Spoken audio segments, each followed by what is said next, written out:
African television live on Ahunto 92.3 FM. We are live on several affiliate stations across the country.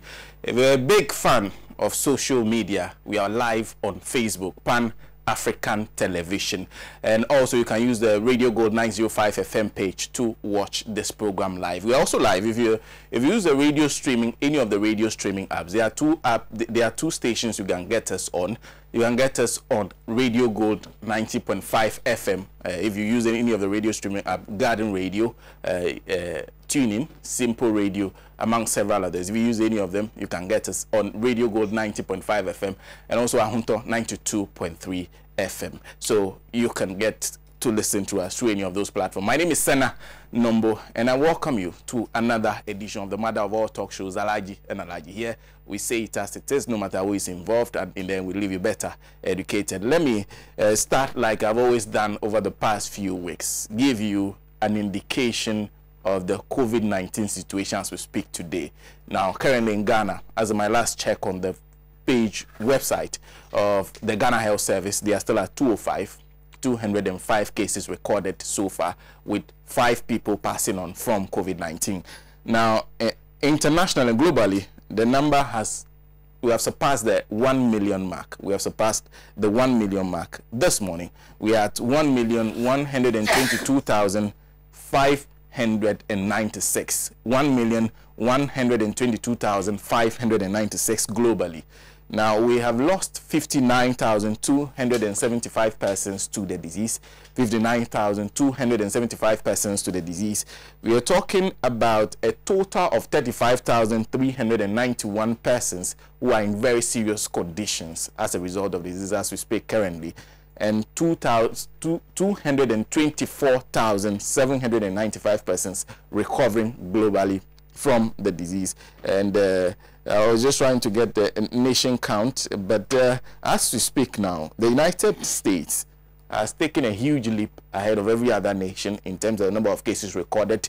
They are now at 277,621.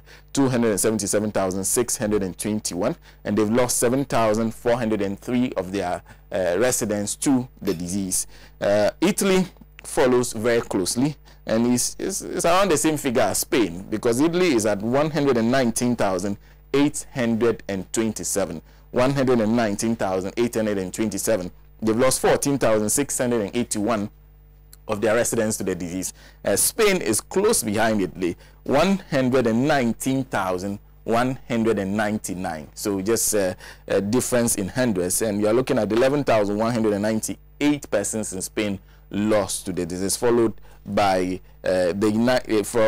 Germany, China, France, Iran, UK, Turkey, among others. So the situation getting worse in the Western world as we speak, and we are trying to contain it. Here in Ghana, this is day 6 of what is being called a partial lockdown. There are some restrictions on movement in Kaswa, Kumasi, Accra, and those are the places. Tema too. Those are the places that have been affected by the partial lockdown. If you are on the streets of any of these cities, you will find that there are police officers and military officers actually patrolling the streets, ensuring that if you have nothing to do outside, you do not get out. And whilst we were coming, we saw a lot of them.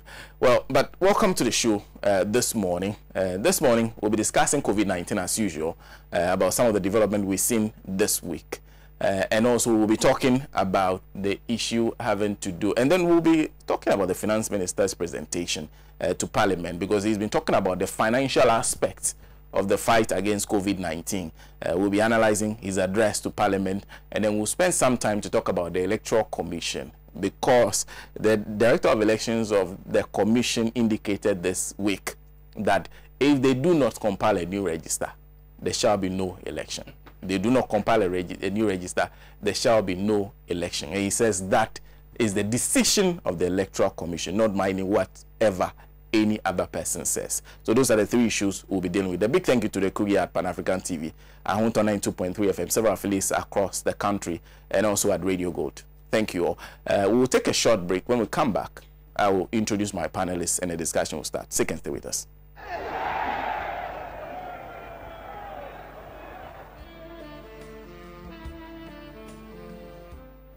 Honey, I'm home. surprise. You know money. Yeah, check that. I'm so feeling so normal. Hey, I'm listening. Maybe I'll tell you. Minipia, obey my way na to a trap. When I'm a detail my wedding, Mr. Q. She say me a beman kasankasa. Nichina me now so kasa. Ankasa. To say that here. Aye, we back and then it's strong enough. Back up and say, or backward, no one which name. Mr. Wasimia, with your wabua man. Hey, I can't yard near more. At Fonko Kunlun Ghana Limited, our East Legon, a Champion Junction, for 0244 139 176. Mr. Q, we are Cuba.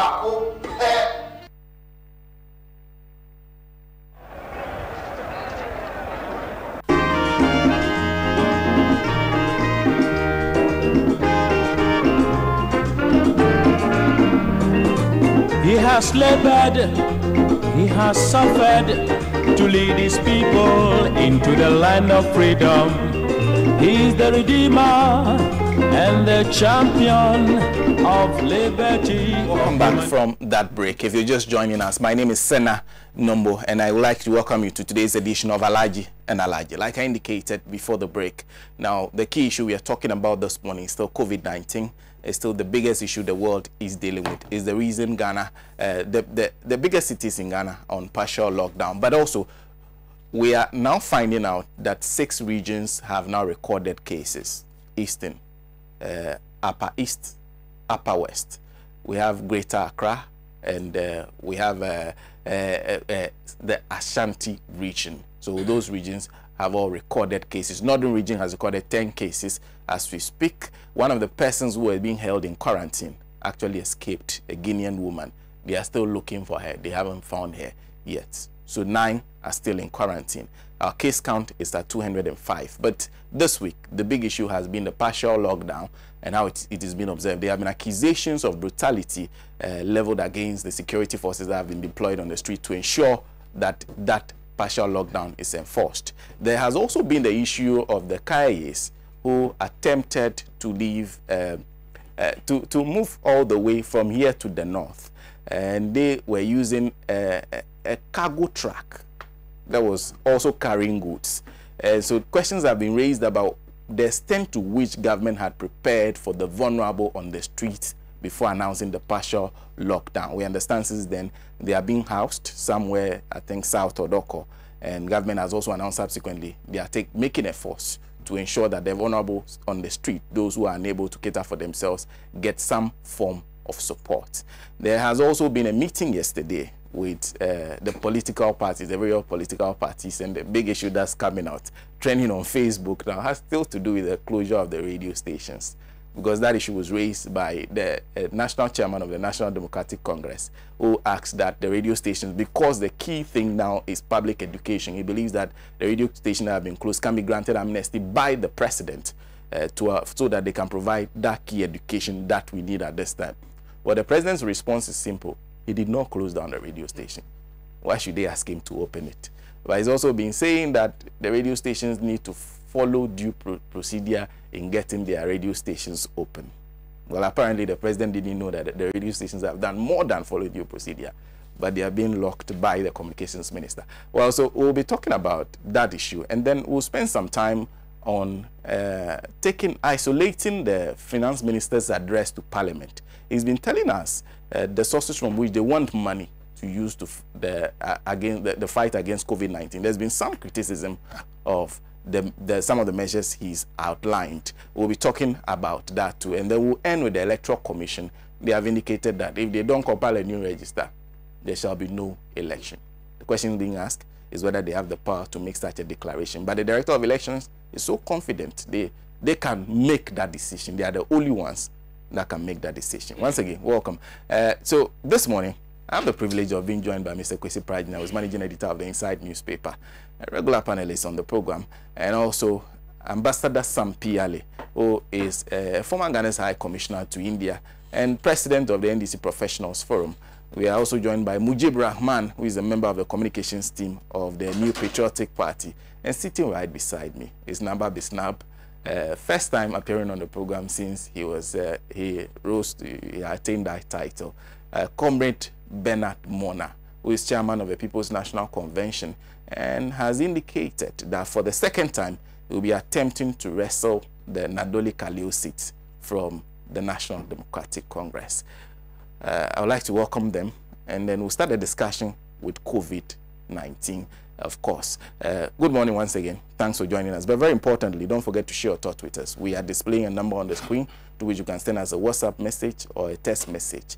But if you're also watching us on Facebook, please do share your thoughts with us using the comment section. We'll read it as you go along. Thank you very much for joining us this morning. We'll start with COVID-19, and this morning I'll start with the man immediately to my immediate left, Mr. Mona. Good morning. Nice to see you. Good morning, Sena, and then good morning to our co-panelist, Uncle Kwesi Pratt, Ambassador Sampi Yali, and my kid brother Mujib Rahman, and of course, We also have a kid brother. I also have a kid brother, but you must admit that. And to all your viewers, it's always delightful to be on Alhaji and Alhaji. I would first want to talk about the interaction with the president yesterday, with the political parties yesterday, because I was present at the meeting. That's wonderful. And so permit me if I deviate a little bit from your topic. The day before yesterday, I received a call from the General Secretary of the New Patriotic Party, Mr. Nombo, that the President would like to meet political parties, chairman, general secretaries, and the 2016 presidential candidates. The information I got was that the letter for the PNC had been given to the ambassador at large, who was the party leader. And so they just wanted to inform me in case they don't, the ambassador is not able to get in touch with me. And so yesterday we were there on the invitation of the president. When we sat in, the president came in. Of course, the president had to indicate the purpose for the meeting after his protocol officer had done an introduction. The president said that he had invited many stakeholders, technical persons, experts on this pandemic called COVID-19, and he thought that it was prudent to engage political leaders in this country. Despite that we are not experts, but we could also bring out some ideas that together we will fight this pandemic. He was right when he said that death doesn't know political colors, and that sickness doesn't know political colors, and that this pandemic is attacking human beings. And therefore, whether you are PNC, you are CPP, you are NDC or MPP, you are a human being. And this pandemic is attacking human beings. So all of us are at the mercy of this pandemic. And so therefore he did not intend that the issue become partisan and that we should collectively profess ideas. After which he sat and said the presidential candidates or their representatives should speak for the media to capture, so we can, after which we can have a more closer discussion of the issues. All of them spoke. And I think that amongst them, or outstanding among them, were my presidential candidate 2016, who is also the ambassador at large, who indicated that it appears that our concentration on COVID-19 is blinding us that there are other sicknesses in our society. For instance, people with asthma, people with cancer, people with heart attacks, And in particular in the Upper West region, where it is not COVID that is consuming the people, but it is cerebral spinal meningitis, CSM, that has reached epidemic levels as declared by the Regional Director of Health Services in the Upper West region. It's killing the people. But it appears that we are not talking about CSM. We are not talking about the others. We are talking about COVID. And that these days is even difficult because as soon as you get to the hospital, even the paramedics and medics are looking out for COVID patients. And so they give less attention. And so we could occasion deaths when we could have stopped them because we are over-concentrating on COVID. And so even as we are fighting COVID, we must know that COVID is just an extreme coldness and cold that can lead to death. And so therefore we should not lose sight of the other diseases. Also was the PPP presentation. And in the PPP presentation, they said, look, probably no one in the room has experienced what we are experiencing today in the world. The last time such a pandemic occasioned, probably none in the room was born. And so this appears to be something that is new to all of us, and therefore we have to do a lot of fighting to be able to contain it. But they made a pledge that they have about 7 ambulances that are in the bonded warehouse, and they were willing to release them to the president so that if the president will mind to use them. Of course, the president did not hesitate in admitting that they will want to take them. That's PPP. Then the NDC, they yesterday said, because the letter to them indicated that the president wanted to discuss issues on COVID, and they also have constituted a team. Is it a 12-member team, technical team, to respond to the pandemic? They chose that the national chairman should come and that 2 of their experts should join because it will be issues discussed around technical issues. And so Chief of Staff, Prosper Bani, was, I'm told he's the lead person on the COVID, NDC COVID team. Then Dr. Jehu Apia also came. So they came with more or less a fortified team of experts to be able to deliberate. But the national chairman said, the NDC doesn't have 2016 presidential candidate because they have moved beyond 2016 presidency and they are now into 2020. So they have a 2020 presidential candidate. Unfortunately, he's not able to be at the meeting, but they have come. And so at that level, Ofosu Ampofo then led the discussion, but he opened the discussion. He made a number of issues, including the fact that the president did well by granting amnesty to prisoners. Take note that it was not the president who put them into incarceration. Just take note, because I'll come to make a reference to that. The president did not put them into incarceration. But at a critical time like this, the president wants to decongest the prisons. So he has granted pardon to over 808 prisoners. And the prison service have started processing them to get out of prisons. So along the line, they said that it was important that we need to educate.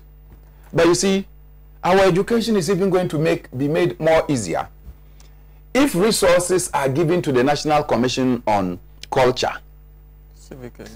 No, National Commission on Culture. Okay. Because they understand the peculiar cultural dynamics of various societies. Okay.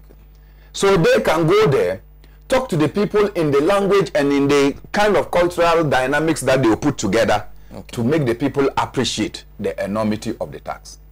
In addition, the National Commission on Civic Education must also be empowered. After all, this is an emergency. So don't let them rely on their regular budgetary allocation, but add them some support so that the education can go on. In addition, the Ministry of Communication must avail its vans, cinema vans and all that, so that they can move into the communities to talk. And concluding on that, the NDC national chairman raised a very important point. He said there are people who every day will listen to certain media houses or media platforms. And if those media platforms do not broadcast, they will not listen to news. They will not watch news. And cited examples from the United States where there are people who will get up every day and anything Fox TV will say, they will hold that as sacrosanct. And there are people who listen to CNN, and that anything CNN will say, they also hold that as sacrosanct. So if the story doesn't come from CNN, there is a certain class of people or category of people who will not believe that the story is true. And there are a certain class of people, if the story doesn't come from Fox TV, they will not believe that the story is true.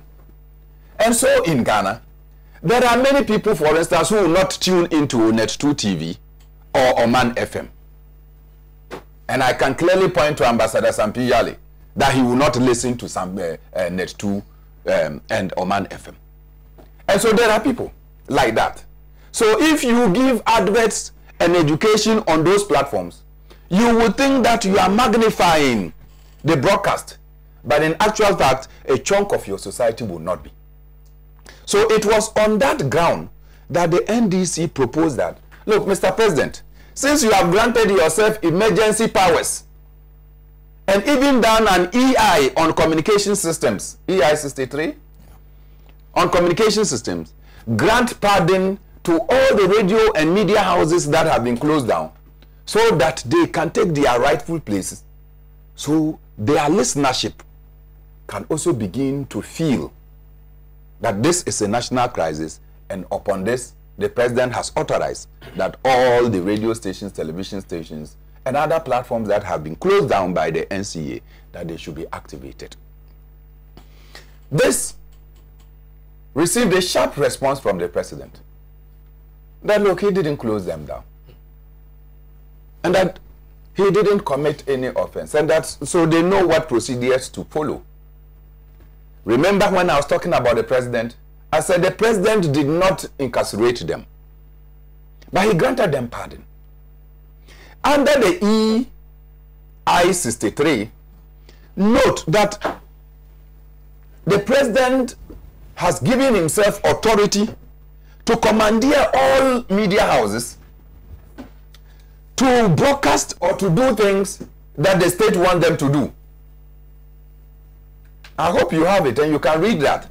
The president has arrogated to himself the power to commandeer all media houses in this country to broadcast things that in his view are of emergency nature. And so if the president has that power to say that, look, Pan-Africa TV, by the president's executive powers under the executive instrument, you are commanded that from this hour to this hour, or from this period to this period, you have to be broadcasting issues on COVID and CSM. That is an instruction from the head of state that must be obeyed. And so if the president is feigning that he doesn't have power to grant pardon, then this president is not really at war with COVID. Because there are people who listen to Radio Gold. And since Radio Gold was shut down, some of them have stopped listening to radio. There are people who listen to Montier. And since Montier was closed, they have stopped listening to radio. You understand? And so many. So they will not listen. And so they will not be privy to the kind of information we need to be able to combat this. The final point I want to mention on this is that when the issue of public education came, the NDC said, look, fortunately, we have closed down the universities. In fact, we have closed down the educational institutions because all schools are on lockdown. The teachers can be used. The ministry had indicated that they want to use retired doctors. You remember? Supported by the president, that they will go round to the retired doctors and bring them so that we'll be able to fight COVID-19. Yesterday on the show here, I indicated that I spoke to some retired doctors. And I'm sure on this panel, all of us will know, said Dr. Edward Ijadari, a very renowned specialist whose expertise can be sought. In fact, after several years of practice in Ghana, in Italy, in Burkina Faso, and what have you, he eventually went to become the dean of medical school at UDS, and he started graduating the first batch of doctors from UDS. So his level of proficiency is not in doubt. I called Dr. Jadere, and Dr. Jadere said no one has reached out to him or even given an indication of the fact that they are to be used to be able to fight this pandemic. So you see that there is a certain rhetoric out there that is not backed by action. There is communication out there to say that, look, we are at war. Just as they say that soldiers don't go on retirement. Because when there is a war, a soldier is recalled. And these doctors are willing. You have spoken nicely that you are bringing all of them to come and help. That was math. There was no action. So yesterday, in effect, what I will say is that the NDC, after all this, still presented a document that you people developed to the president. And probably that is where the president said, but I saw him reading the document when the document was presented to him. He started reading it. And he made a comment that they will study it. They will not treat it as something coming from the opposition. And they will take the best ideas to complement what the government was doing in order to fight this COVID. I would think that probably Mr. President will have to rethink, because if you have granted yourself emergency powers under the emergency communications systems EI 63, then what you said is in conflict with the same EI that you yourself has passed. Now, the battle against COVID cannot be a one-man fight. And yesterday it was the Insight newspaper that published that 50%, research has indicated that 50% of Ghanaians are confused. They have been miscommunicated. They have been fed with poison. And I would want to tell you how this miscommunication has affected the fight against the coronavirus. One is that I'm sure Mujib would know this, even though you've not traveled. Those who travel to the Upper West region and continue, if you are entering the Upper West region, when you get into UDS, there is a barrier there. As soon as you get there, they use what is called the temperature gun. Everybody gets down of your vehicle, then they'll start putting the temperature gun to check your temperature. The communication that it has sent out is that as soon as they take your temperature gun and say that, oh, your temperature is normal, because they will tell you are okay, you pass. Many have consumed that to mean they are COVID negative. Because one of my colleagues, Lalas, when he got there and then they put the thing on him, he got back and said, oh, bro, but testimony,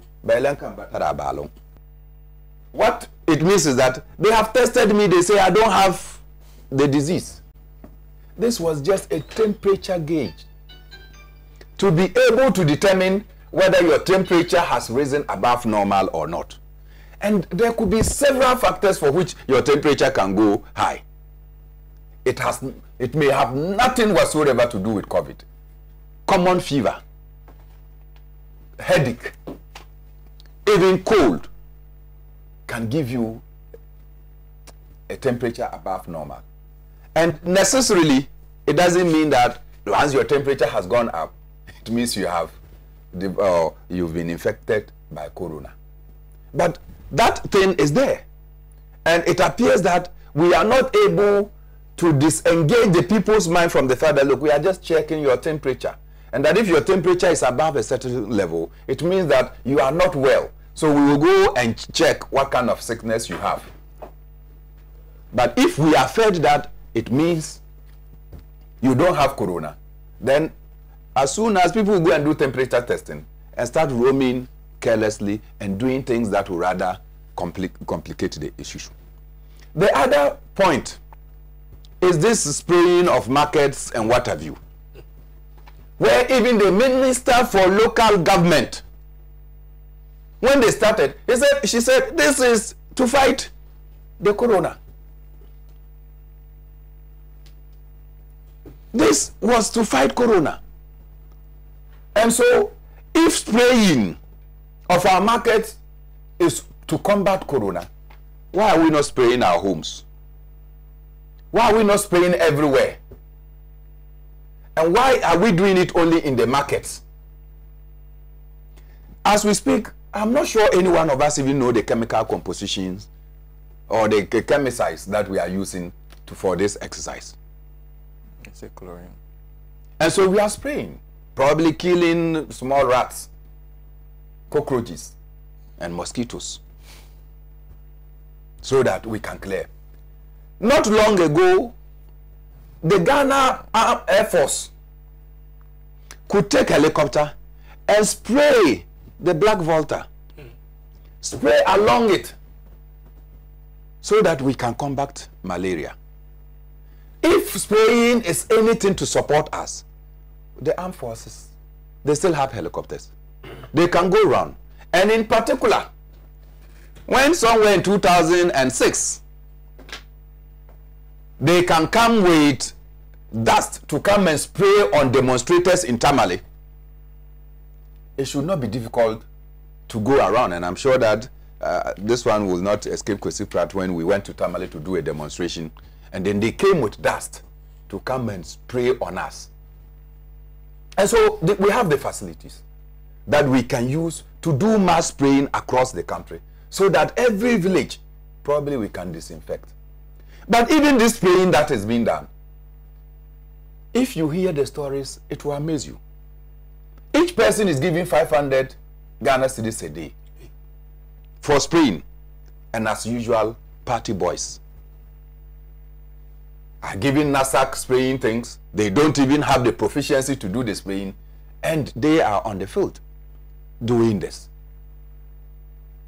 So that one too is miscommunication.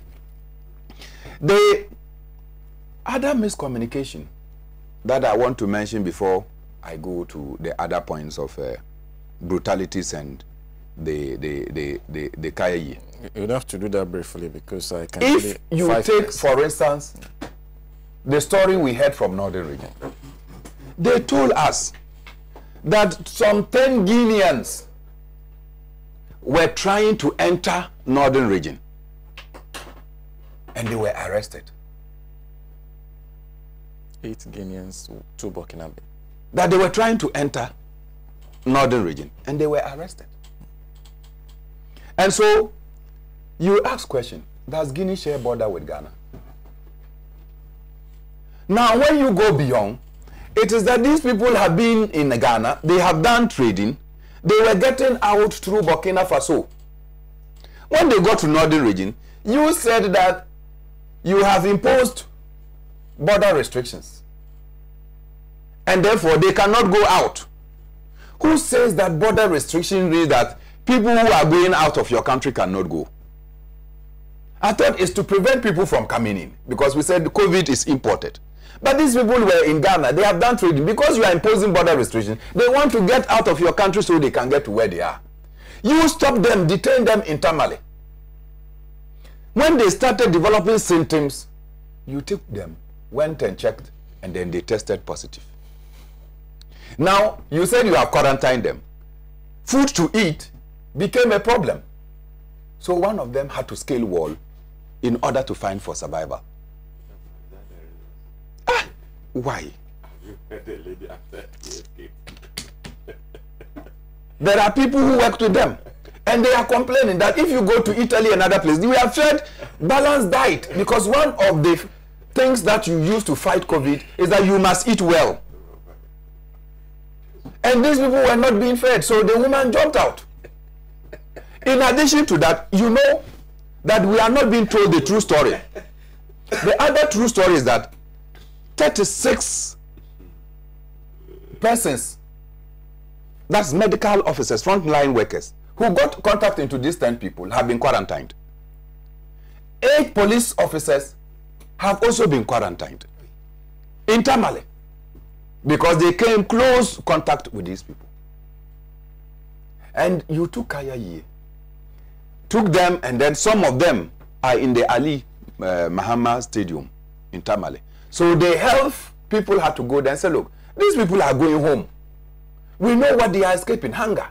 Why are you restricting them here? So they simply have to take their statistics and cleared all of them and left with 5 Burkinabes who were also on their way out.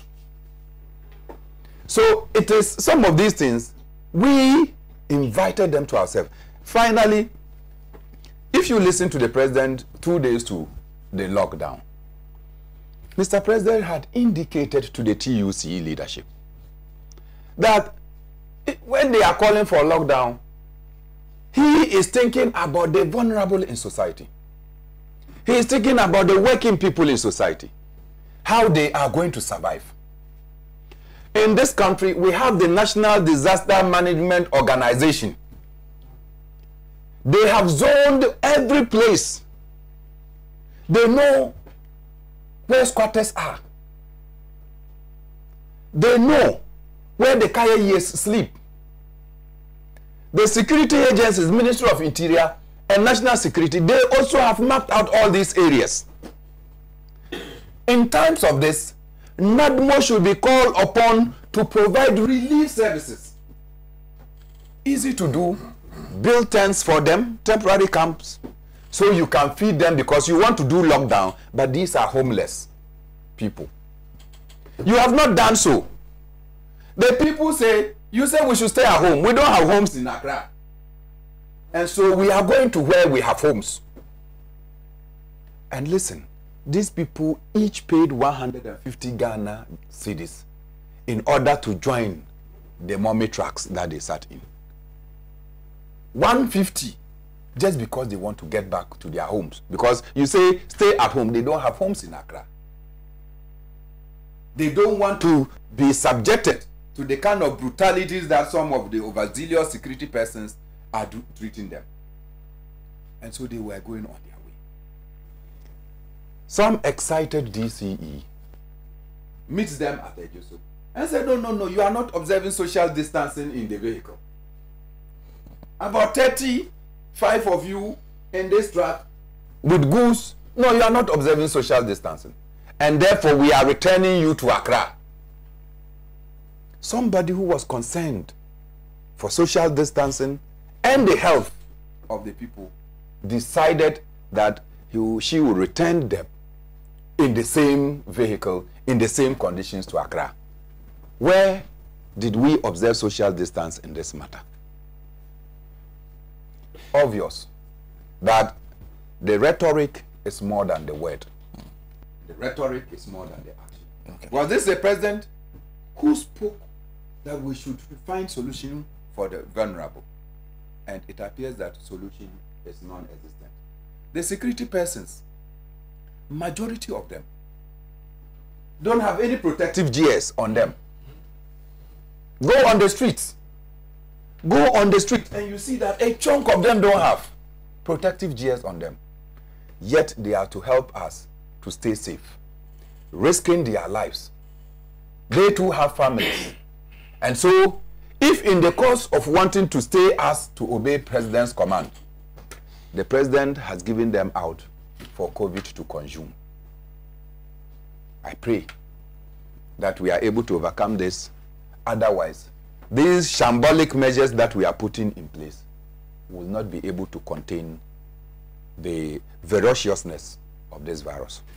Thank you very much, Comrade. Let me read a couple of your messages before I move on to Mujib Rahman. But if you just join us, you're watching the Mother of All talk shows, Alhaji and Alhaji. We are live on Pan-African TV, and of course we are live on Facebook, among several other affiliates, and of course Ahunto 92.3 FM.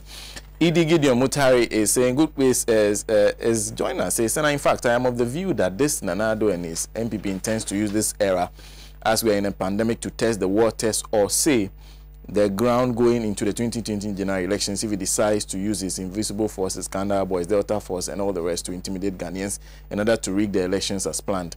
I am hereby entreating the NDC to rise up to expectation if they were in slumber.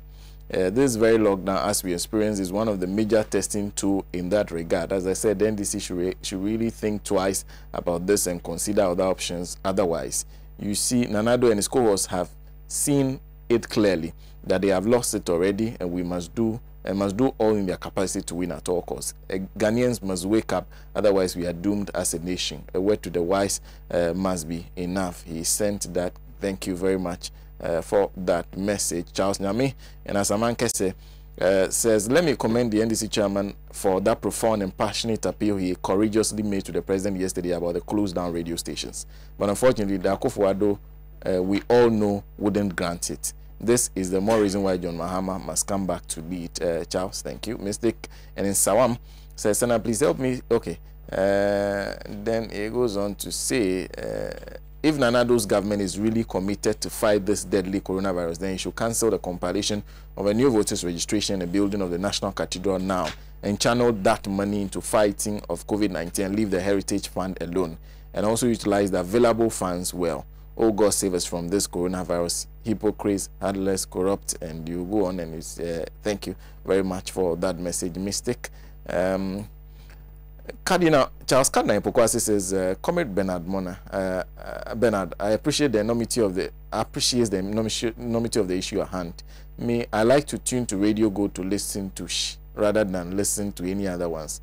I take joy in it. President Akufo-Addo is not worthy of trust. He demonstrated that by the bad faith he shown during yesterday's meeting with the political parties. This is not a president who has the interests of common Ghanaians. Tafa Enamra here is also joining us, and he sent a string of messages. Let me read the last one. Sena, we the people of Adenta constituency are grateful to Mohammed Ramadan for sharing those items to the police, fire service, markets, taxi ranks, and trotro stations to keep themselves safe and also keep people they deal with safe. Finally, I saw a video of a soldier who beat a woman who was on a motorbike, and the woman fell on the road, and this soldier did not bother to check on the woman who fell, but rather went on to pursue the guy who fled on the motorcycle. The soldier didn't attempt to stop the motorbike and ask questions, just jumped onto the road and started whipping the woman. This is terrible. Thank you very much for that message. Positive Change in Medina finally says, how come a hospital built with poor taxpayers' money is now going to treat only the rich and VIP patients, all because of COVID-19? And who said COVID-19 kills people more than starvation in this country? In every year, 9 million Ghanaians die out of hunger, but our leaders seem to care less. I wish that after this COVID-19 pandemic, African leaders will put measures in place to end starvation like the way they are doing this to this overseas sickness. Thank you. Koblavi in Pokwasi Benghazi says the NDC COVID-19 team led by our chairman Ofosu Ampofo is doing a great work by giving aids and advocacy to the poor without policies under the lockdown. We have seen your hard work. Ghanaians will not forget about it. Thank you very much for those messages. Mujib. Sena, thank you very much for the opportunity. And Sena, the topic, continue battle against COVID, a very important topic, especially if we look around the world, what is going on. I think everybody should be worried about it, of which Ghana is not exempted. But locally, I will start by saying that the criticisms keep coming, and we keep proving them wrong. Okay.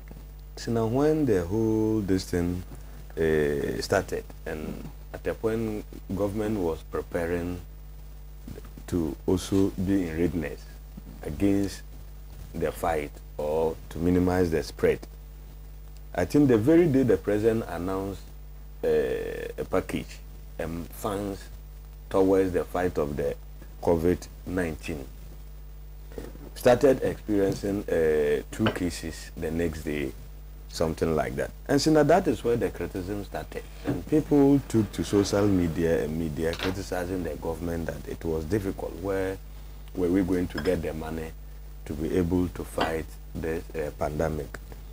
But as a decisive leader and somebody who knows what he's doing, he kept calm and said, no, there's a lot of information out there people might not know. Or some know and fully aware, but they just want to take political advantage of it and keep giving the wrong information to the people of Ghana. So now, as we speak today, it is not about the money we are talking about. All of us here are aware that for the issue of the money President has mentioned, through the sources that they were expecting to get money, that has come. And so, where are we? But people will find a way of trying to still make political gains. I mean, that is worse. And I have repeatedly said it, that COVID doesn't know NDC, doesn't know MPP, doesn't know Democrat, it doesn't know Republicans. There's an issue at hand. As a people of Ghana, what do we do? So yesterday, when the president met the other political leadership in this country, I said, wow, and I was very, very excited. I said, after this meeting, what else could the people in different political parties have to say again? With all the noise, with all the criticism, the president has called you, bring your ideas, let's sit down, put the politics. But this is a dangerous time, abnormal times. We have been confronted with a deadly disease that does know no boundary. And if we don't take care, it can cause a lot of havoc in this country. So bring your ideas. But all the same, you know, human society and where people have their various interests, they will still want to keep others. So when I listen to Chairman, I'm not surprised because in whole his submission, he hasn't seen anything good with the interventions of President and the government so far in terms of fight against the coronavirus. You were there at the meeting and you have also given your point as to how to fight fight COVID-19. So that is good. So that is the opportunity, and a lot of Ghanaians are there. They don't have the opportunity. So you have now. So you wait, then you see. Oh, government has indeed listened to us. These were some of the advices we gave, and government has fine-tuned it. And look at the way we are going. But that is about Sena. Let's be very sincere to ourselves. This thing, when it started, before you even prepare, I think it's moving at a faster rate than the country's preparedness. And Ghana is not exempted. So now if it was about there's a medicine you can go and buy and cure it, we all know, I think other countries would have done it. You saw how it was in China. Today you saw how it is in Italy.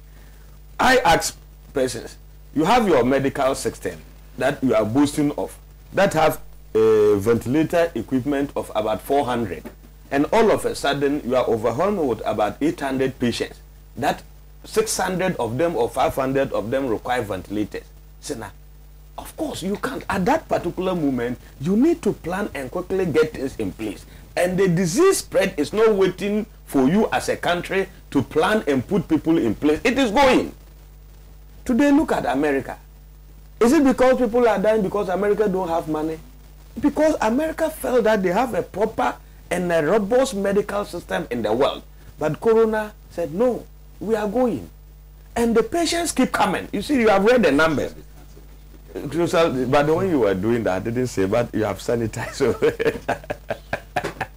Okay, so I should still move. So I should still go far away. But I think that then we have to readjust ourselves. So I hope you are getting the argument.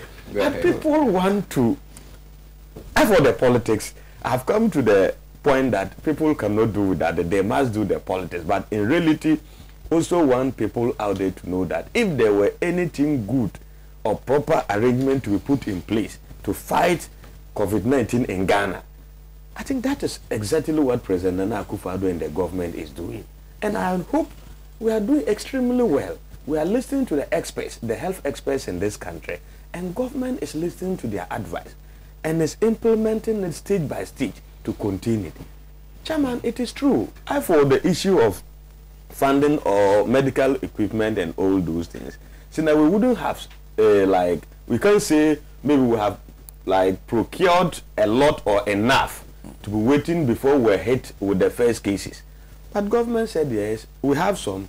We have also procured some. Every person, especially those at the front line, the health experts, the security services, the media, that is at the forefront fighting fighting COVID-19, will not be left out. And that is where, so that is where we need people like Mona, Ofuso Ampofu, the National Democratic Congress. Yes, you have brought up your reasons, you have given out documents, and the president said it will not be treated like an opposition document. So it will be treated like a document that is important, that can help collectively our effort in fighting COVID-19. So now, why do we have to do so? We have to do so because where we are getting to, even if we haven't been able as a nation to contain it, it will affect a lot of things in this country. So now today, Accra, Tema, Kumasi is locked down. No economic activity is going on. Individuals are at home, unless government officials and other things. But hitherto, that wouldn't have been the case. So if this thing is not contained in this country, the elections that is ahead of us, it will be affected. That one is a fact. It's a fact. Because you know, I care for my life, and my life is very important. So if the spread is ongoing at a very faster rate, I will not go out to register, and I won't go out to do campaign, and I won't go out to even say I'm going to vote. And I believe Chairman exactly will do that. So as a people who come saying, let's put the elections, let's continue fighting the fighting until we succeed getting rid of the virus. There's no political activities in this country. So that is why I think that it is prudent and important for all of us to put our heads together as a people and just do our best in containing it. So now on the issue of the Kaya years, people still try to, as it were, play the usual politics. So now, before, you know, there were some snapshots of information that President was going to announce the lockdown.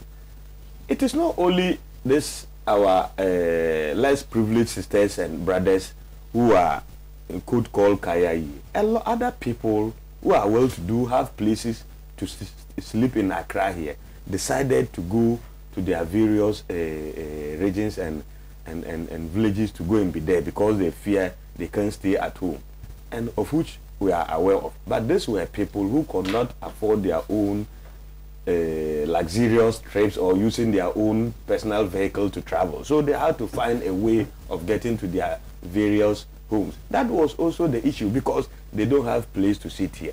But in all this, preparation were ongoing to take care of these people. I mean, properly by then, the information was not getting to some of them, but they were also in a hurry to move. But Sena, when you listened to them yesterday, when they were interviewed by your sister station, they were very excited. They went to them and they wanted to know how is the situation, how are they faring, how is government taking care of them, and they were excited.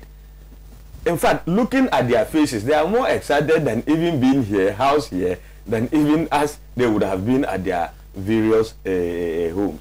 But that is what government is doing, and it is the duty of government to do that.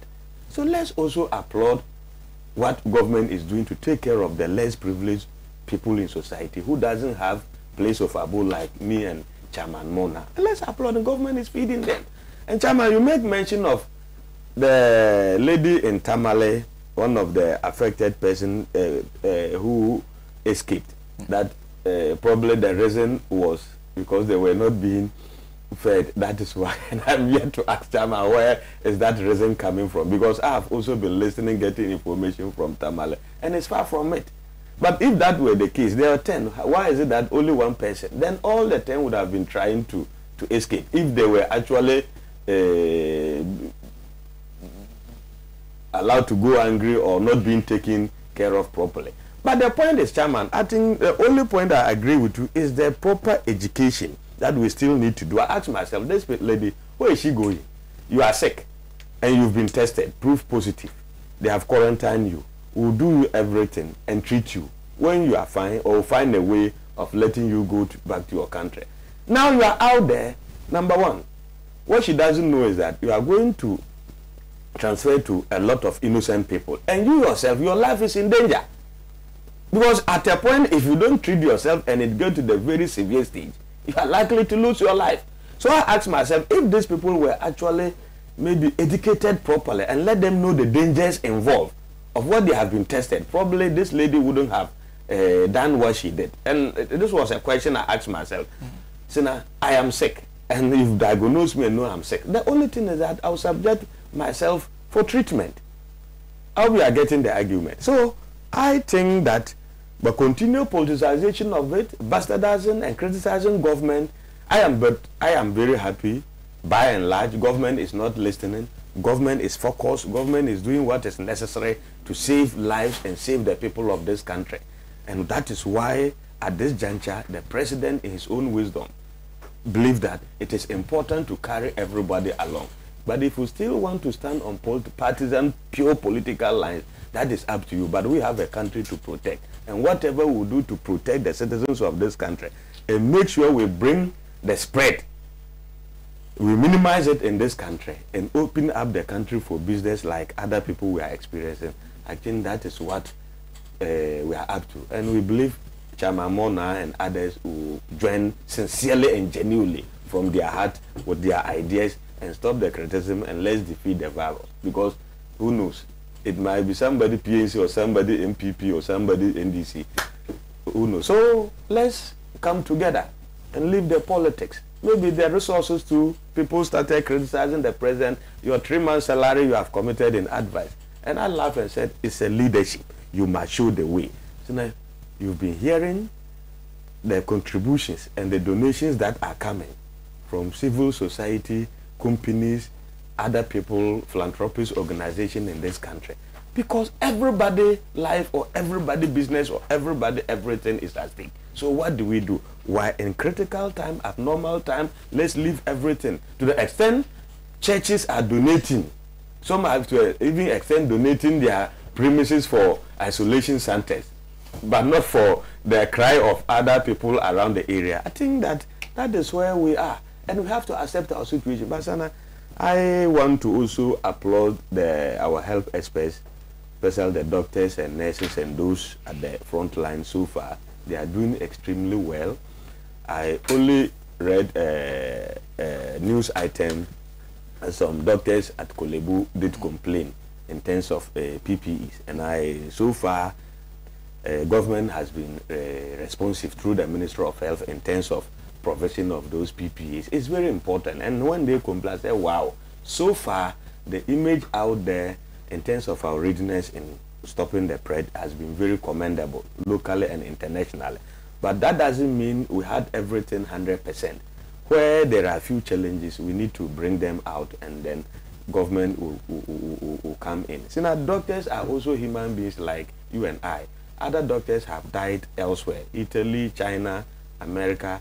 We have heard other people have also come into contact, get infested, and some lost their life. So our doctors are not immune. They don't have special blood. So we need to protect them.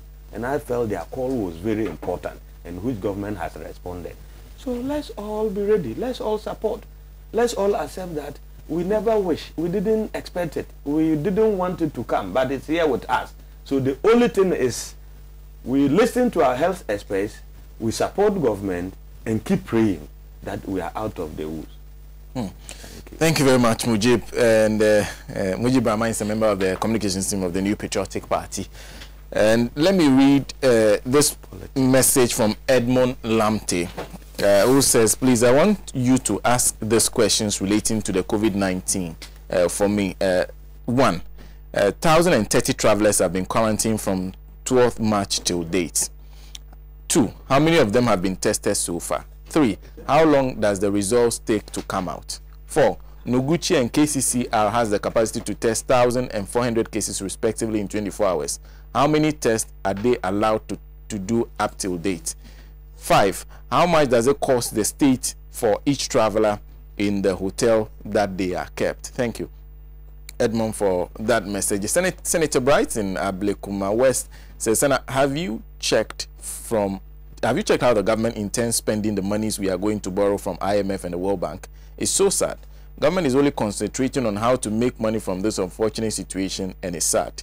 Mujib and his MPP members continue talking about depoliticizing COVID-19, but the president himself and his people are doing it. What does the inheriting bad GDP got to do with the fight against COVID-19 in his last address? Go to Gabi Ochidako's Facebook wall and read the kind of things he's posting. The president has failed. That's according to Senator Bright in Dansuman. Hadi in Pig Farm says President Anado said he isn't the one who closed down the radio station, so he can't grant them amnesty. If I may ask President Anado, the ones whom you granted amnesty, are they the one who sentenced them into prison? If you're if you're unsound in the midst of your in-laws, you surely bow your head in shame. Allah save Madagan from the hands of the government. He sent that from Pig Farm. Thank you for that message. Eben and at Kwabenya Welder Junction says, let me plead with my fellow voters to be calm and abide by the precautionary measures in this lockdown. Though times are hard, but I believe better days are ahead. Let's stay home today so we can leave tomorrow to vote wisely. Government shouldn't think he can take advantage of this COVID-19 to siphon the taxpayers' money. Regards to, okay, thank you for that message. And this one is Michael Inungwa says, in fact, we are in a hard time as a country. Kwame Nkrumah's Ghana has been destroyed by this incompetent government. The Ekpeshi Divisional Police Commander, Chidi, is really doing well in Nungwa. JDM will surely come back to redeem Ghanaians. Thank you very much for that message. Ambassador Sampiale is next. Well, as usual, I would not have answered some of the questions posed by my nephew Mujid. But since we are in the era of education, we may have to do so for the benefit of those who are listening to us. Mujid, did you say the money has come? And if it says so, what money has come? Because as far as I'm aware, the president promised that, told us, not even promised, he told us that he, out of his prompting to the finance minister, the cedi equivalent of 100 million cedis had been dollars had been made available to us. As soon as the president says that, those people who have responsibility of managing the economy, including members of parliament, will then have to go through the books to see where this money is being taken from, isn't it? Is it taken from the consolidated fund? If so, are we following the necessary regulations in getting them? Lo and behold, it came out that we didn't have that money. So Mudid, we are not, as at today, talking about $100 million. And if by what happened at Parliament a few days ago, that they have approved $35 million to be derived from the IMF, like Mona said, watch my mouth, my lips, the IMF. Yeah? Read commentary around November, December about IMF. As if the IMF was some dungeon of hell. Nobody should go, no Ghanaian should go near. But again now, we are going through IMF. And we did. This $35 million that you have sought from Parliament, this $35 million that you have taken approval from Parliament, do not get any Ghanaian to understand that the money has hit our accounts. Because it is now that the Parliament has approved that the processes have to be taken to take the money from the IMF. The last time I checked, the IMF themselves have closed down and they are working from the houses. And the whole world is also, many countries are also depending, going for the IMF for the same facility. So don't give any Ghanaian any hope, immediate hope, that the money has come. Because no money has come. Mujid, you said that we are politicizing, some people are politicizing the issue. And I want to plead with you, this must be the last time you said that. Because any issue has various dimensions, and like even health, you agree with me that this is a health issue, but it has financial implications, it has environmental implications, it has economic implications, and it has societal implications. Now, some of my former colleagues in the environmental world are saying that one of the few advantages they are looking at is how the ozone layer is behaving, because now the world, the universe seems to be healing itself. Well, you know, all the factories are closed down. You know, no human activity. So the universe appears to be slightly healing itself.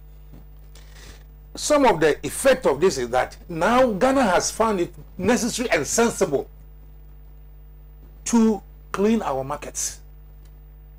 Mujid, if you read the budget of every district assembly, every common fund has gone with fumigation of our markets.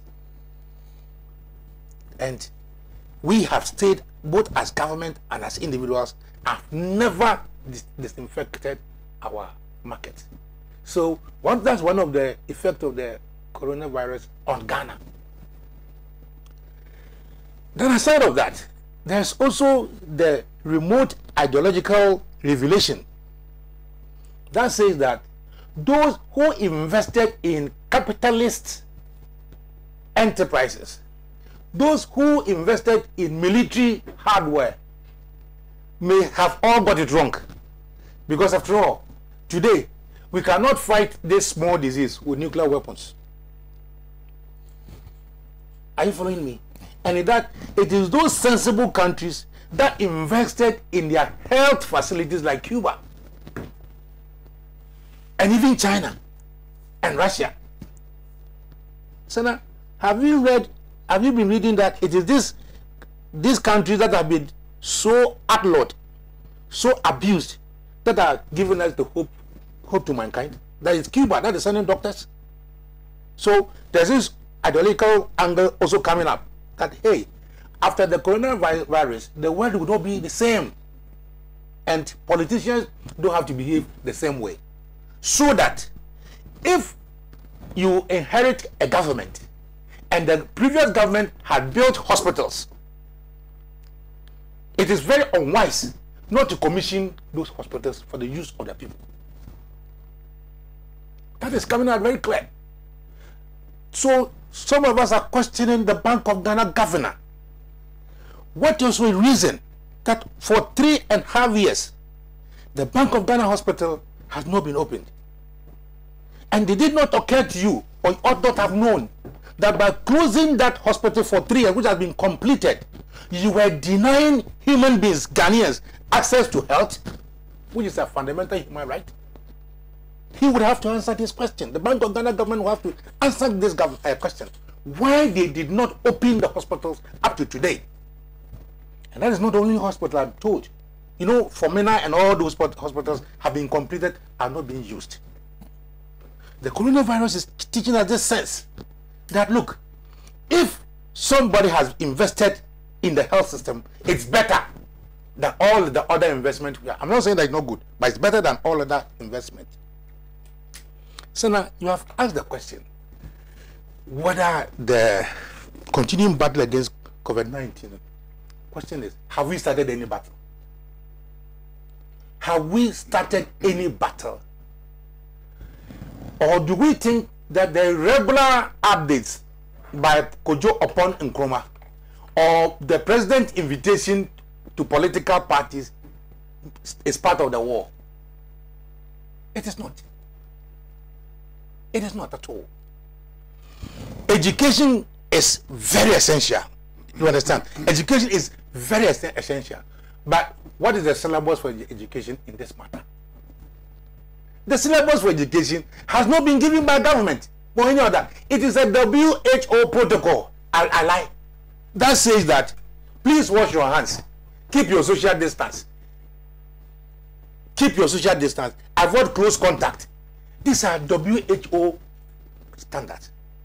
So if Mujid will not say that Ghana government is advising us to follow WHO protocols. But we're saying that, like all communicators, the government is doing well. We should follow the government's protocol guideline. It is not the Ghana government protocol. It is the WHO protocol to all the world. So a country should not hide behind this laid down protocols, laid down syllabus, and think that his education system is the best in terms of education. See, Sena, if we had all radio stations, okay, we had the information vans, I don't know where they are now. We had the district assemblies. When there's elections, many political parties put up pickups. If we have started the war, the president would have ordered, you understand, by now there should be social mobilization of the armed forces, the police, Ghana Water and Sewage, and all institutions with water, to send water to deprived communities. Not so. Have you seen that? That is the beginning of the war. Because sanitation, if somebody is at Abobulushi or whatever, and doesn't have access to water, how does he clean his hands?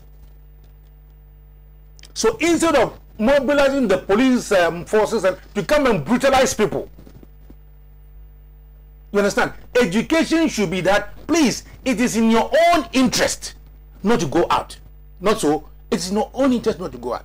And the people who are crying that in a lockdown will have problems, they are just crying because they will not have access to food. Not so. They will not have access to good drinking water. Where are the planting for food products? Only last year, November, Dr. Bawumia went to Kumasi and recited 72% achievement about planting for food. That we have excess rice. No, so where are the rice? Why don't we give these Kayayes the rice to cook themselves? Why? If I had seen one morning the president ordering the great minister, stop the talk, go to the warehouses, bring out the food, right? Give it to the Kayaye, let them cook. Then I know something is happening. Sena, none of this is happening.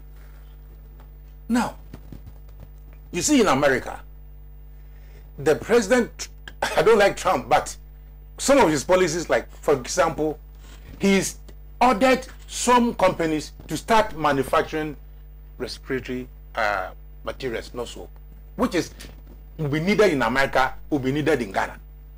So all the machines, all the one district, one factory that we have established, all the one district, one factory factories, how and why would not the president commandeer these factories to produce even the nose masks?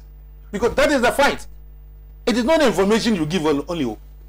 Sena, you remember, are you following me? It is not the daily or weekly information you give. That is the fight against coronavirus.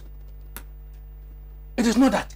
It is giving people real PPEs, giving people nose masks, giving people hand sanitizers. Now, even now, if those of us who can afford, if we are able to go to town, we cannot get the hand sanitizers to buy. Right? That is the fight. So I asked you the question, have we really started the fight?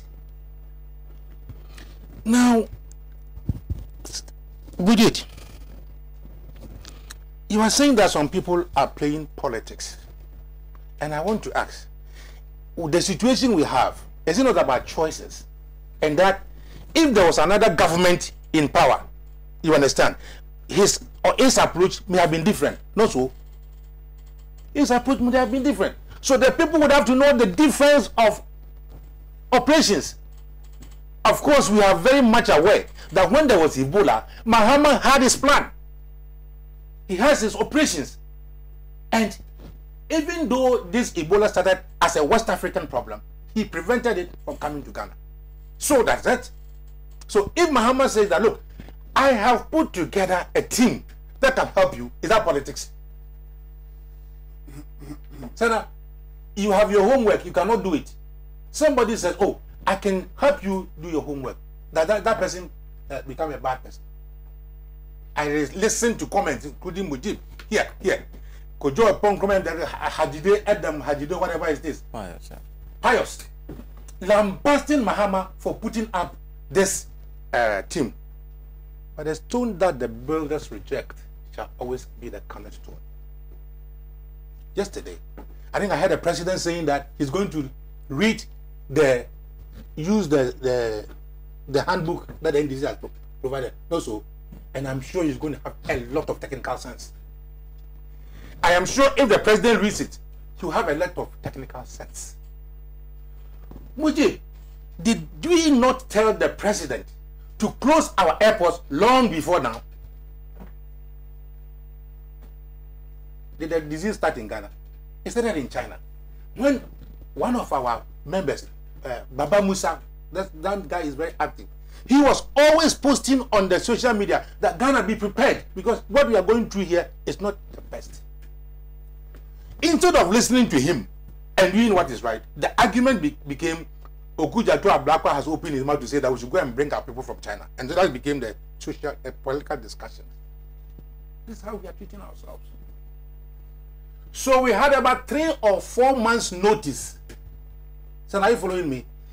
That was the time the finance minister should have gone to parliament for this $35 million. And by now we should have processed it. Because the $35 million, you know what they are going to do? It is intended that they should go and buy PPEs. Where in the world are you going to get the PPEs to buy? Would you tell me, where are we importing the PPEs from? So the minister comes to, on there and say, oh, we have provided some hospitals with PPEs. Then the hospital come and say, boss, we haven't received anything. This is what we are talking about. Muji, those of us who know and have been in that position under Mahama and knows what we did to prevent Ebola, we cannot keep quiet as you misinform the people. For example, if you say that you are going to do a lockdown but give 48 hours notice, who does that? What is going to happen is that there will be mass migration from the area of where you are going to lock down to where there's not going to be a lockdown. And you all saw what happened. That was a very badly planned lockdown. Against the advice of the Ghana Medical Association. Sena, today, when we want to seek advice on this issue, who should the president listen to? Not the Ghana Medical Association. The Ghana Medical Association has warned us long time ago that there should be a total lockdown. Long time ago. But the president is playing Captain Planet. He said, no, they are vulnerable, they are this and that and that. I and you saw China build a whole hospital of about 10,000 rooms within how many days? 2 weeks. So these vulnerable people that we are talking about, if it's the toilet they are talking about, couldn't we have mobilized ourselves to build the toilets for them? Couldn't we? Now, we are going to question. When Howard Yakubu, is it Howard Kumsin? Yeah, no sir, Howard Kumsin was giving us an account of how much he has spent by his ministry in respect of the one constituency, $1 million. What did he say? He said they have built toilets, about 13,000 toilets. Where are the toilets now? For which we cannot go and do a total lockdown. You see, Mujid, if you lie today, in 20 years, you have to look for more lies. Today, we know that there's no food anywhere in the planting for food to give anybody. Today, we know that none of your factories can be commandeered to do the PPEs. But of course, the only factory that you said was Eco Juice.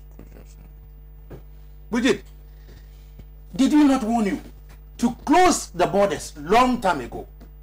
Did Sena, here. My friend ABF Hussein was here. I was here with him. He said that there should be total lockdown. And a week later, the Ghana Medical Association said it.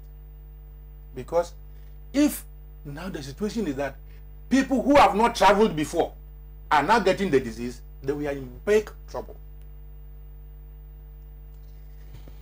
I am beginning to believe that Mahama is a saint.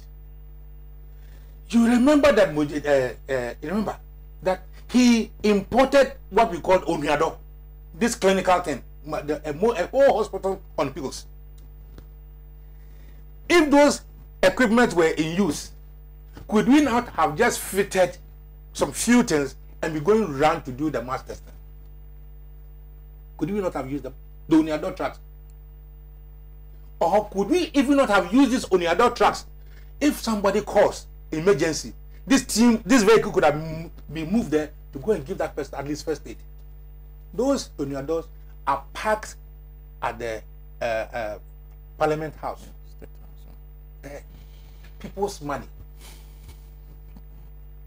Sena, we are not doing politics though. We are asking questions that, if those questions are asked, will solve the problem.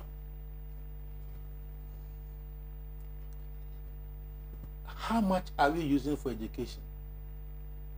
How much is being used on the weekly updates? That these weekly updates cannot be given to the radio and television stations. That every Sunday, Kojo Opon Nkrumah have to assemble people, give them the same information apart from changing the figures. And we think that we are fighting the coronavirus by giving such information. So, if one powerful meets the president, Sena, there is democracy in the choice of airwaves where you want to listen to. You remember one day I was coming from Takrady. Another radio station has called me to go there. I said, no, I have my fidelity with Alhaji and Alhaji. I told you that on there. So, since the closure of Alhaji and Radio Gold, many people have not been listening to radio. So, for some people, was damn right in saying, Mr. President, if we can give the same amnesty. But let me correct a certain point. You see, all prosecutions in this country are done in the name of the president. So, effectively, anybody who is jailed by the president. You know, in the republic. Yes, in the name of the republic. But the president is the head of the republic. Okay, that's why he has executive powers, and that is why he has a prerogative right, even though it's the republic that jails him. The state, okay, we are the state, but the head of state is the president. That's why my argument. I want to make the argument that the state jails people. Sena, is that not the case? But the president has prerogative powers to free some of those people. So for some people, just right. That yes, it is not you who jail them, it's the state. But you are the head of state. And you also have the right to release people. If you have done that, if you have that power, and also as of today, you have claimed for yourself emergency powers, then please give same dispensation to the radio stations that have been closed. And I think that was a fair request. What is the president saying? He did not ask them to close it until he cannot open them. I hope the radio and television stations that have been closed will take up this challenge and go through within the shortest possible time to fight that clauses, that Minister of Communication, to give us the reasons why, as of today, those radio stations has not been opened. Finally, Sena, I must register my disgust about politicians who are taking advantage of the situation to abuse the vulnerables the more. Today, everywhere you go, you see hand sanitizers with contestants. If somebody is in need and you are going to give him hand sanitizer, must you advertise yourself on the sanitizer? I hate this. It's unethical and it must be stopped. It must be stopped. Why are you going to give hand sanitizer to somebody and you must brand it in your name, in political party colors? I have noted that apart from the 35 million CDs that we are going to use, individuals and organizations are also donating. But the problem I have with such donation is that instead of donating to the committee the president has said, They are donating to the first lady, second lady, and other political heads. For what? For what? Is the first lady the one fighting in the lead of the fight for against the coronavirus, or there's a committee? So if farmer, for example, gets up and go and donate to the first lady and the second lady, what do you expect? Politicization. That the second lady and the first lady should be able to distribute to people. Where is he going to distribute that? I want to ask the president and all leaders that we have voted them to power to work. And this, Mujid, I am getting tired and sick that we should applaud the president. Applaud the president. For what? For working or not working? You have been made a president for good and for bad, isn't it? So that's not so. And if there's coronavirus and you want to donate 3 months of your salary, go ahead and donate it. Go ahead and donate it. As if the coronavirus will wait for the next 3 months before you could take your salary. I want to end. But nobody should say that the NDC is playing politics. The NDC, which I am a member, we are so determined to put all our, resources at the disposal of the government. Because the coronavirus will not kill only MPP or NDC. It could kill everybody. We are prepared to support. And the president should order his operatives to be accommodative and stop the insult they have been insulting the president, John Mahama and the rest. Your friend, your uncle ABA was saying is that it is those who don't have drums that beat their chest. We have the track record to be able to solve this matter if that had been in our time. Thank you very much. Thank you. Thank you very much, Ambassador Sam Piali. I would like to say a big thank you to Ahunto 92.3 FM. Even within the greater Accra metropolis, that's the channel through which you can listen to us on radio. We also like to say a big thank you to our several affiliates across the country who are giving us a wider platform. In whole, we are live on Global FM. Please do take note. A couple of messages on Facebook now come to Mr. Pratt. Habib Bantu says, good morning, Sena, and your wonderful panelists. COVID-19 is the biggest enemy of mankind. When governments around the world are looking for stimulus packages for its citizenry, Ghana government has deployed its hoodlums in the guise, to beat people who in no fault of theirs, but because of lockdown. Government, open Radio Gold and stop the hatred. Did you put the prisoners who you granted amnesty into prisons? Whether President Akufo-Addo like it or not, over millions of Ghanaians, Radio Gold is our source of information. Mr. President, hate can't win. He sent that from Italy. Eric Yao says, Sena, good morning to you and your panelists. The government made a mistake when they announced the partial lockdown. The lockdown should have been immediate after the announcement, so people would have stayed put. As it is, a lot of people have moved out of Accra to other parts of the country. This could increase the spread of the virus because people who were infected but not showing signs yet could have moved to other regions. Boja Kobna says, Sena and the panelists, your life matters. You're asking us to please try to work from home. He said the infection is real, scary, in fact mysterious, and killing every minute. Stay at home to save the lives of many. No one is immune. All are potential subjects until they are tested negative. Any of you may be asymptomatic and can spread unintentionally. Beware, guys. He sent that all the way from Fiji. Thank you very much. Bunti Benjamin Achime Boakwa says the government has made a great effort, great sacrifice, and a perfect plan to stop the virus from spreading. Let's do our best as citizens to stay at home, respect the regulations, and save lives. Ghana first. Ayu Farouk in Tamale says, good morning to you, Sena, and to your panel. When things are now getting worse, the president, of course, it's necessary to invite opposition parties to put to lend a helping hand. What a hypocrisy. May Allah see us through these trying times of COVID-19. Mr. Pratt. Well, I'm getting very, very worried about the kinds of information we are getting on the effort to fight COVID-19. I mean, yesterday evening, I listened to radio, and the reports that were given by radio stations and television stations across the country are substantially different from the account that Mr. Bernard Mone has given us today. One of them must be right. And I'm very, very deeply worried about the marked difference between the account that Mr. Bernard Mona has given us today and some of the reports that I heard on radio and television last night. Indeed, one radio station reported last night that the opposition leaders went to the Flagstaff House to congratulate the president on an excellent job, you know, on the excellent job he has done in fighting COVID-19. And Mr. Bernard Bona, who was present in the meeting, says that actually at the meeting there were disagreements about policy issues and how to implement policy and so on. And yet, you have the media telling us, indeed, Mr. Fosuan Pofu was the star of the media yesterday evening, that he had actually gone there to commend the president.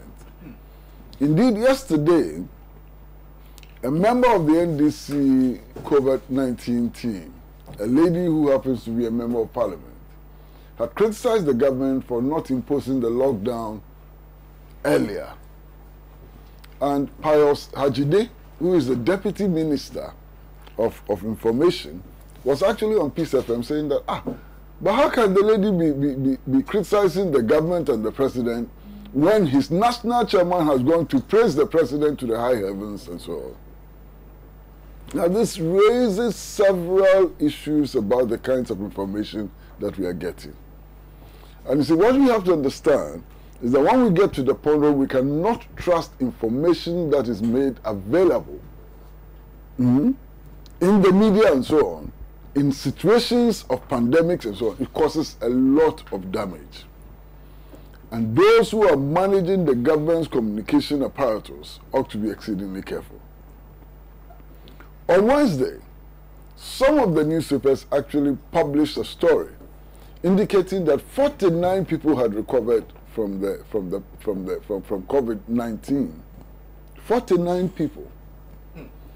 When we checked, only 3 people had recovered. Only 3. And yet the information was put out there that 49 people had recovered. Earlier, some other information had been put out that 8 people had recovered. As at Wednesday, indeed, as at yesterday, only 3 people have recovered. So why spread this false information? And I suspect that those who are spreading this false information are doing so because they assume that this false information will calm nerves and will make the government look better and so on. It wouldn't. It will worsen the situation. It will make people distrust the government and the figures it is churning out and create a huge problem for us. Last Tuesday, just the past Tuesday, last Tuesday, Dr. Asari, who happens to be the presidential advisor on the effort to fight COVID-19, also went to Peace FM. And he claimed at the time that government had tested 2,547, that 2,547 cases had been tested. This is the presidential advisor on the fight against COVID-19. Elsewhere, government communicators had indicated that they were testing 2,000 cases a day. Now let us assume that the test began from the date of the quarantine. Let us assume that it started from the date of the quarantine. Now if they were testing 2,000 cases a day, how come that as of Tuesday, the number of cases tested were 2,547? Incredible. In any case, Noguchi Memorial Institute had publicly stated that their capacity, the capacity they have, can test 800 cases within 24 hours. 800 cases within 24 hours. So how come, if Noguchi has a capacity for testing 800 cases within 24 hours, where is the claim that indeed they are testing 2,000 cases a day? That's mind-boggling. I don't understand it. Now, if you listen to the presidential advisor on the fight against COVID-19, as of Tuesday, he was claiming that the 2,547 cases they had tested had been tested by both the Noguchi Institute and the KCCI in Kumasi. So who is telling us the truth? My brother, who is telling us the truth? Now, we are being told that confirmed cases are 205. How are we to believe that? Somebody must tell me one thing who should encourage me to believe the figure which has been put out there. I'm very deeply worried by this situation. You have another case where the Minister for Health or the Minister of Health, nobody puts a gun to his head, nobody compels him to make declarations and so on. He willingly comes and says that the Bank of Ghana Hospital has been set aside for the treatment of VIPs, very important personalities. The public is angered. People in the public are complaining and so on. The minister does not retract his word. The secretary to the Bank of Ghana issues a statement saying that what the minister said is not true. Now, this is a health matter. I mean, what is the locus of the Bank of Ghana in making declarations on our health, on public health issues? Of course, you may say that because they are owners of the facility, perhaps they have some locus. But this is not about owners of the facility. This is about a national health policy. So who are we to believe? The Bank of Ghana or the Minister of Health? Who is telling us the truth? And then there's something else which for me makes me sad. The authorities, the government of Ghana, they go to Parliament. And Parliament wants to find out how many ventilators we have in the country. Because ventilators are important for the management of this disease. And the figure given to Parliament is 60 ventilators. 60 ventilators. Last Tuesday, the presidential advisor on the fight against COVID-19 tells Peace FM that we need to have 100 ventilators throughout the country. Now, who are we to believe? Is it 60 or is it 100? I don't know. But we need to ask the legitimate question. Who is telling us the truth? Is it 60 or is it 100? In any case, if we accept 100 ventilators, it still shows that we are far away from readiness to combat COVID-19. Then when the issue is raised, Sena, oh my goodness. Do you know the response? They say, oh, we've brought in more than 300 ambulances. And that in all the ambulances, there are ventilators. I feel like crying. I mean, what an insult to the people of Ghana. COVID-19 cases would not be managed in ambulances.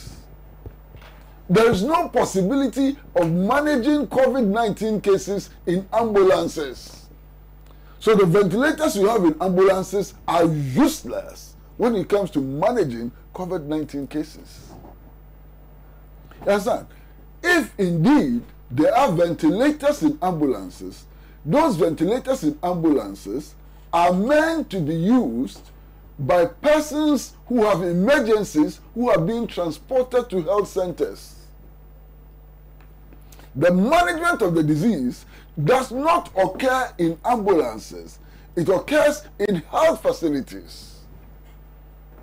So to tell me that, yeah, we have 100 ventilators in the country, but don't worry, we have some in ambulances, is to insult us. I hope you understand what I'm saying.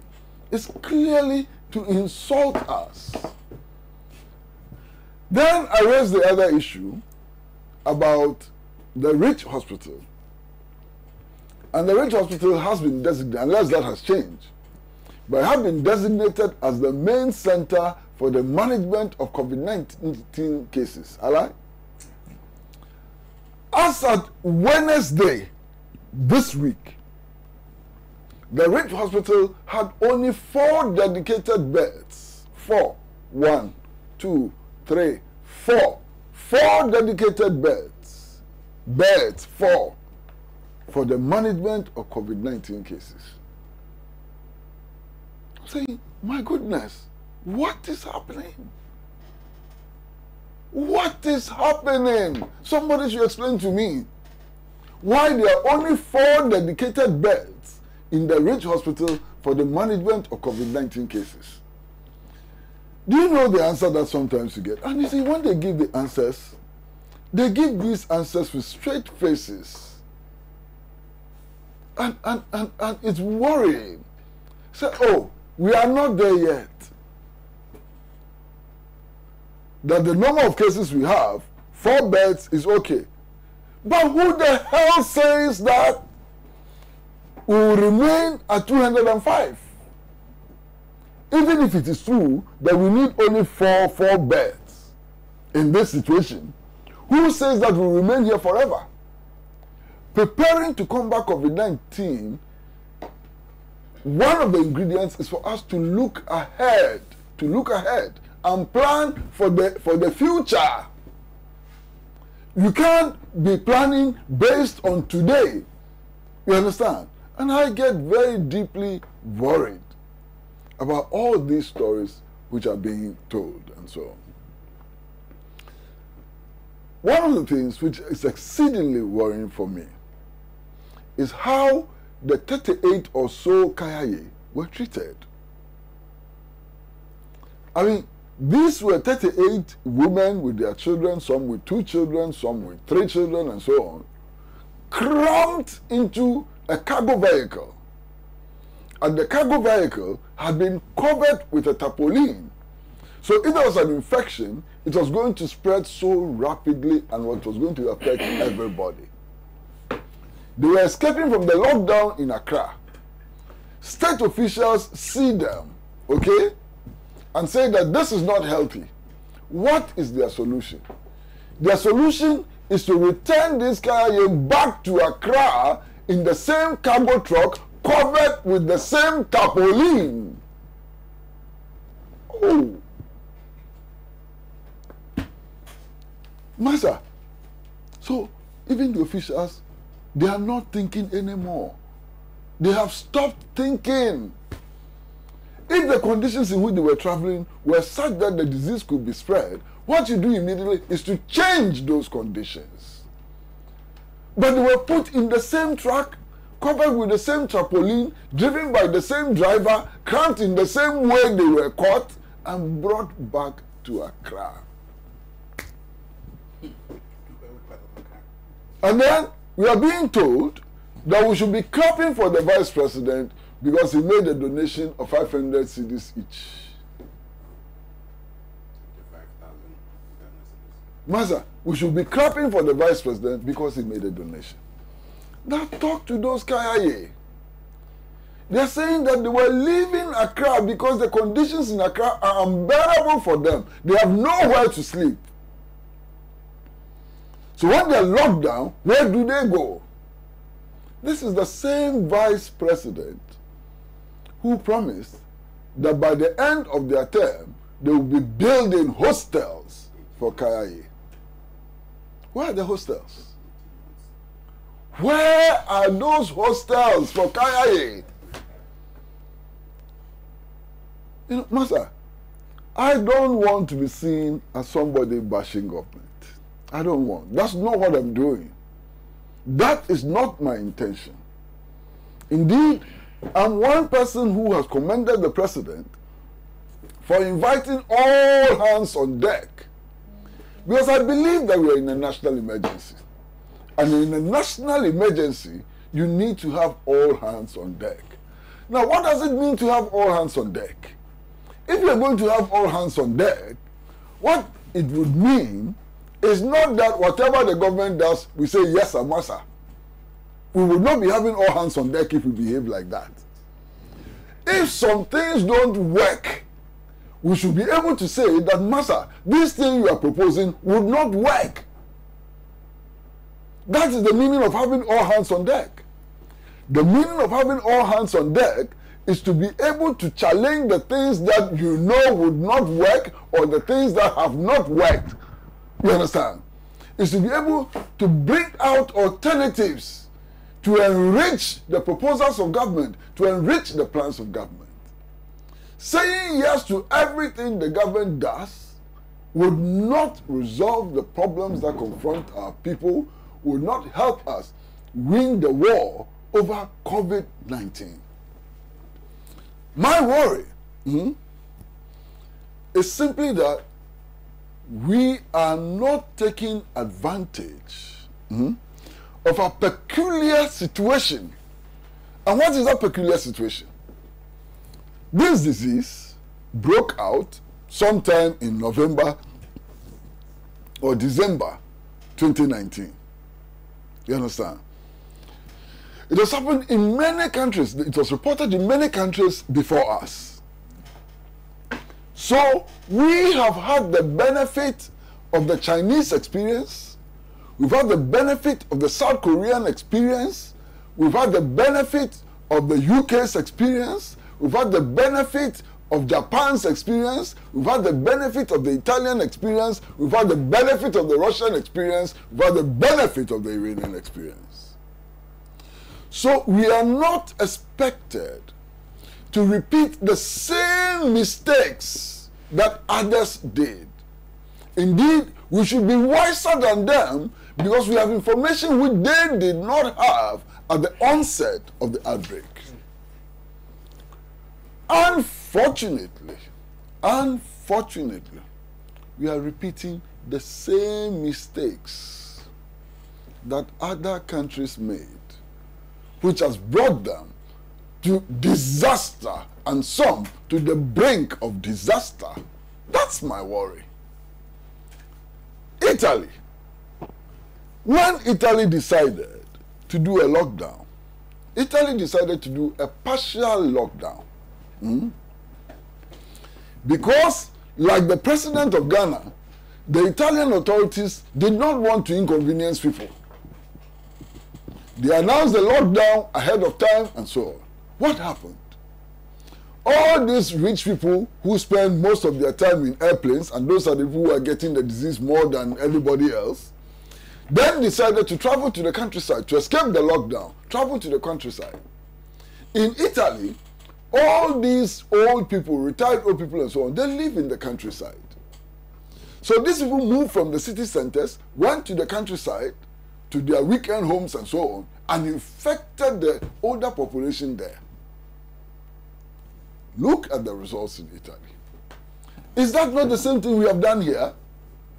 Partial lockdown, give more than 48 hours notice of a lockdown, people rushing out of Accra to Tamale, to Takoradi, and so on. Is that not the same thing we have done here?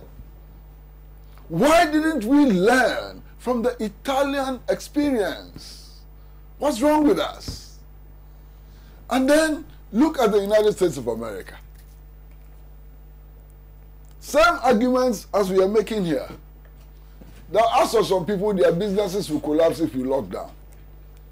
As for some people, they may not be able to buy food if you lock down and so on. So, we have now imposed a partial lockdown which virtually exempts everybody and anybody. Why? Who are the people exempted? People who are going to buy food, they are exempted. That's everybody. That's everybody. People who are going to buy food, everybody eats. Everybody needs to buy food. So if you exempt people who are going to buy food, you practically exempt everybody. When I walk down the road and the policeman see me, I say, my friend, I'm going to buy food. I'm exempted. What reason do they have to send me back? You understand? Then you exempt people going to the pharmacy When we are walking down the road and you tell the policeman you are going to the pharmacy, how is the policeman going to dispute that? Huh? And then pharmacy, food, and then people going to hospital, people going to toilets, public toilets, virtually everybody. So what kind of a lockdown is this? Now I insist that in this very, very, very, very serious situation, we've got to be listening to organizations like the Ghana Medical Association. What did the Ghana Medical Association tell us? They wanted 2 measures. 1, complete lockdown, not partial, plus random mass testing. Now, how can we do random mass testing when government has told us that all the test equipment they have ordered is 50,000? Last week, I was so very happy when I heard that Ayawasu West Municipality was going to do random mass testing. Of course, later it was denied. But when it was first announced, I was so happy. I said, we are beginning to do something. Then it struck me that the test kits we have ordered total is 50,000. Ayawasu West will consume all. No, even if it's here, Ayawasu West Municipality will consume all. What happens to the rest of the country? These are the things that we should be talking about. We should be running away from the useless propaganda. These are the issues we should be talking about. This is how to help the government. This is how to help the government. Raise the government's attention to this. Look, last week, I raised the issue about the mobilization of water tankers to supply water to needy communities. And we have the water tankers. Mujib, we have the water tankers. Police service, they have water tankers. Military, they have water tankers. Prison service, water tankers. Fire service, water tankers. Individuals even have water tankers. Water company. And the president has emergency powers. If those emergency powers cannot be used to mobilize water tankers, what are they for? What are they for? I still haven't seen communities without water being served by water tankers.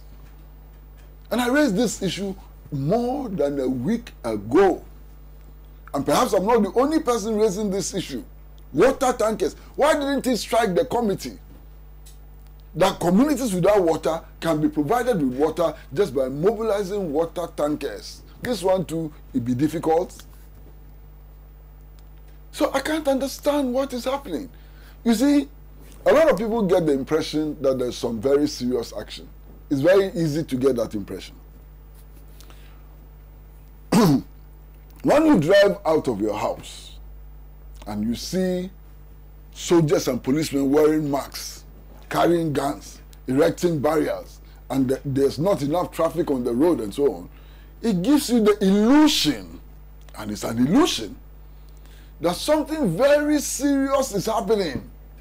You understand? But Master, it is not the policemen on the streets with their face masks and so on who can fight against COVID-19. It's not enough. It's not enough. You need to do other things to be able to fight against the spread of the virus. Now, we know some things about the virus, but there's a lot more that we don't know about the virus. Nobody knows enough about the virus. World Health Organization itself gives a directive in the morning, by evening the directive has changed. They came and told us that only those who have been affected and frontline health workers should be wearing face masks. The next day they come and tell us that everybody should wear face masks and so on. So even World Health Organization itself is having a challenge, legitimate challenge, you understand? Because we don't know enough about this virus. That is legitimate. And if mistakes are made on the basis of the lack of sufficient knowledge of the virus and its nature and so on, I can understand that. But not basic errors like the ones that I'm seeing. It worries me. It should worry every Ghanaian. You understand? And especially, what should worry us most is the disinformation. What did Ofosu Ampofu say yesterday? Did Ofosu Ampofu praise the government for an excellent job done? Did he? And if he didn't, why are we being told that Ofosu Ampofu praised the government for an excellent job done? In any case, if Ofosu Ampofu goes to the Flagstaff House and praises the government or the president, so what? Ofosu Ampofu is not God. Ofosu Ampofu is not God. He's not all-knowing and all-doing. Ofosu Ampofu is like all of us. And for various reasons, many reasons, he can go and be praising government. So what? So, Master, I think we should take this matter a lot more seriously. Look, the president sets up a fund to receive funds for the fight against COVID-19. The legal framework for setting up the fund has not gone to Parliament for approval. So, in effect, there's no fund. And yet the chairman of the board of the fund and members of the fund are appointed. What kind of Kokwanansi thing is that? You appoint the chairman of a board and members of a board which does not exist, which has no legal existence. Master, it has no legal existence, so it doesn't exist in no day. And yet, you are appointing its chairman and appointing its members. You know, Master, I'll tell you something. When I come and sit here and I do this, I do it with a lot of pain. I'm telling you, I do it with a lot of pain. I have many friends in government. People that I'm very close with who are in government and so on. And I feel bad when they call me and say, but why are you doing this to us? You know, somebody called me the other day and said, but I thought we were friends and so on. I was just having a conversation with you 1 hour ago, and you are sitting on television and you are hammering me and so on. It is not out of pleasure. I feel a lot of pain right now as I'm sitting here. You know, I mean, I met Dr. Asari, the advisor to the president on fighting COVID. He's a nice man. We had a brilliant conversation. You know, I enjoyed this conversation and so on. Here am I pointing holes into the arguments he's making and so on. You think it's pleasure? It's not pleasure. But it's a duty which is imposed on us. A duty which is imposed on us first because we are in the public space. Master, how many Ghanaians have the opportunity to sit on a table like this and to express themselves? That's a privilege. And when we have that privilege, we are enjoined to be honest in the things that we say. That is why I'm doing this. I'm not doing this because I hate anybody. I don't hate anybody. I'm not doing this because I have a grudge with anybody. I'm not doing this because I want CPP to come to power. I'm doing this because that is our charge. I'm doing this because that is how I was trained. I was trained as a journalist. Trained by some other. You understand? So I have no option. The fact of the matter is that things are not going well. Things can be done better. Why? The president is my friend. Alright? Everybody knows that. In fact, the president himself announces that. That is my friend. That he's wondering why I don't call him. I haven't forgotten.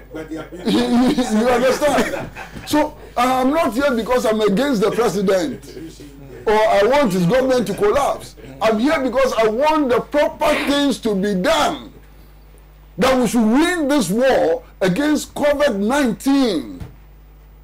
Look, thousands of people can die if you don't manage this situation well. thousands of people can die. So, should we dwell on our friendships and so on and allow thousands of people to die? Or we should speak the truth to save thousands of people from death? That is the challenge we have. We have a huge challenge. I feel a headache. Master, I have a headache sitting here. You know, and some of the things simply don't make sense. Look, this whole thing about superstition and so on, it should not be promoted by national leaders. Do you know why? Because even if you read the scriptures, any scripture you read, go and read the Holy Quran. Go and read the Bible. Go and read the Old Testament, which the Jews hang on to. They don't believe in the New Testament and so on. Go and read the Torah and so on. Why? All of them agree on the existence of an all-powerful God. Alright? A God that is present everywhere. A God that is in every space. A God that is all-knowing and so on.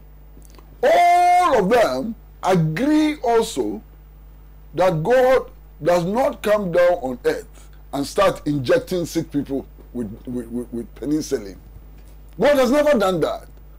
God has never come, assume the position of a nurse and be injecting people with penicillin and so on. It has never happened. Not in history. I don't know any. You understand? They all agree that the manifestations of God, and those are not my beliefs. You understand? I have my own beliefs. Those are not my beliefs. But they all agree that God manifests through other forms of creation. So if you have COVID-19, and you have a Ghana Medical Association giving you advice, why don't you accept that as a manifestation of God in dealing with COVID-19? Those people who constitute the membership of the GMA, were they not created by God? So if you are praying to God and fasting to God to come and help you solve the disease, listen to the GMA. That's a manifestation of God's works. Why? Professor Bedu Akosa, was he created by the devil? Professor Bedu Akosa, was he created by the devil? Not the same God. So Professor Bedu Akosa is here, and you are still running to God. After he has given you Bedu Akosa, you are an ungrateful person. Indeed, in Cree, they say, "We are bonia." Because God has given you all the solutions. He's giving you all the solutions. He's giving you the brain to create the Ghana Health Service. He's giving you all the professors at the Kolebu Teaching Hospital. And yet, you are still praying to do what again? To bring angels down? Are you crazy? Yes, are you crazy? What again should he do? After giving you all the scientists in Noguchi Memorial Institute, after giving you all the scientists in KCCI in Kumasi, what should he do again? If you can't use what exists, our scientific infrastructure, and so if you can't use it, then you are not taking the manifestations of your God seriously.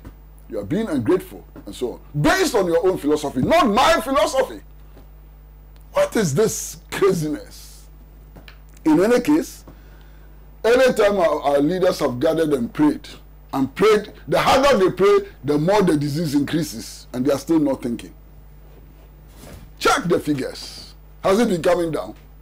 The harder they fast, the more the disease. The more they pray, the more the disease.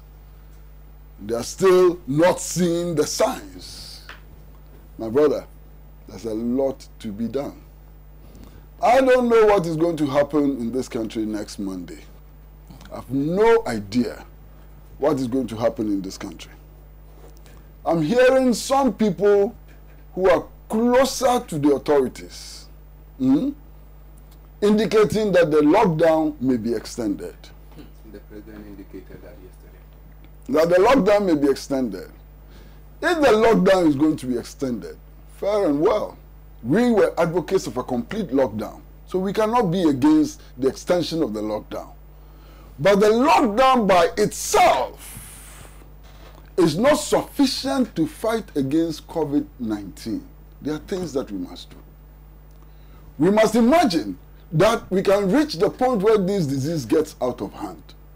If we reach that point, what are we going to do?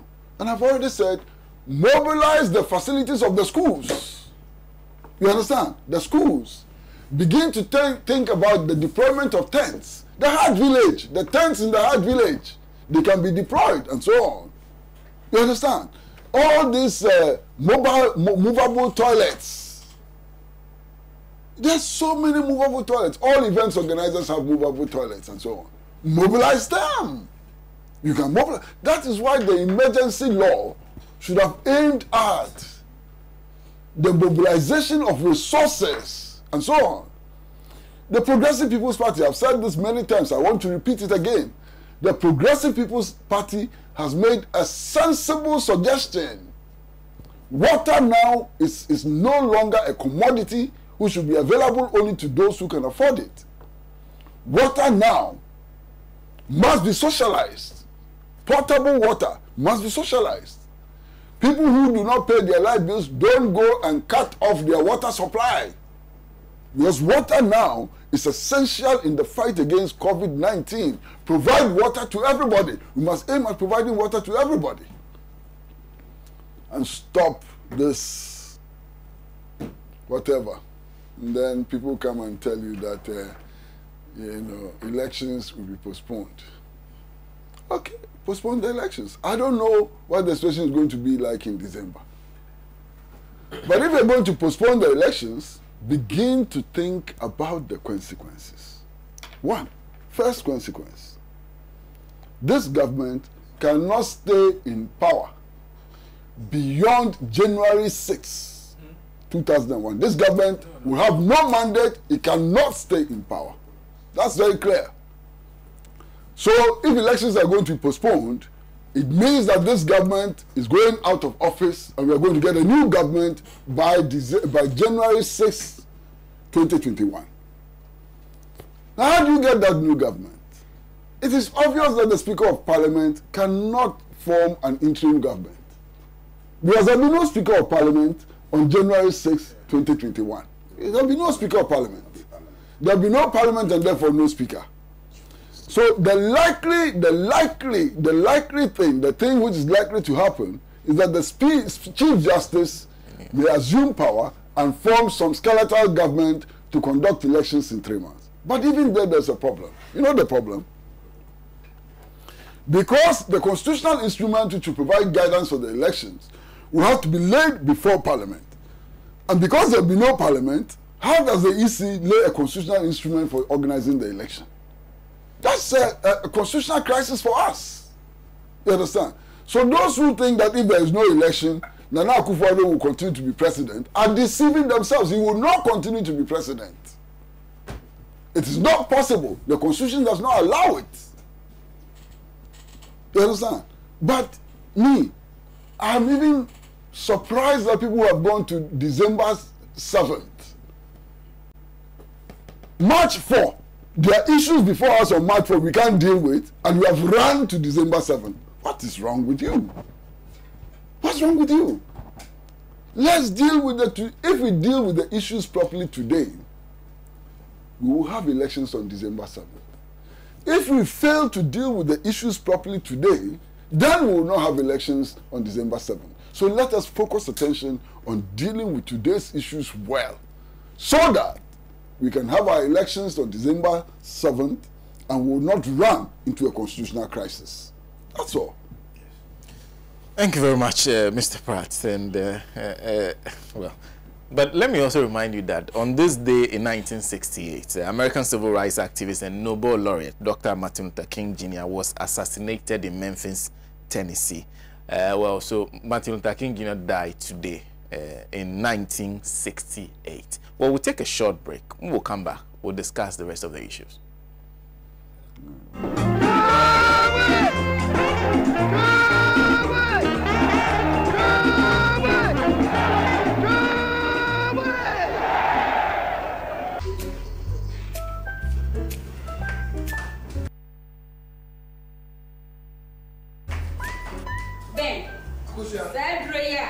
Ben, Mr. Kim. Strong shame every year. Oh, Kusia, a member draw, Ghana Limited for Akofaba, the Piasso Bomitisu, and he said, because so much down for Adolf. And what Shem said, a draw a Mr. Kill, Nico on her, and he said, no, no, so it's since time I have 1 million, and running down and put the service of your back. Mr. Kill, Mr. Kill. Yeah. I don't know Sena here. Mr. Kill. You should back up. And not the girl, you know, baby, the men come out. Mr. Kill. I give you all a boy could give you.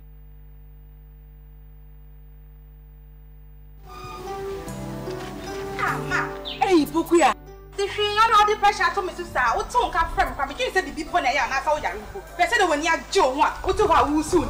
My nose and cover to me, Kaba. Ah, ma, we are real the men young with Drew and into the mamma tongue crab rose and brown. And I may say, Finn, Yago, Crystal Mammy, you must share. Go feature. Why, Yasin, I lay your yam. And I say, no, Robert Bazin bet my way in mamma, and ye be soft. William, who your bad tire woman will ban for?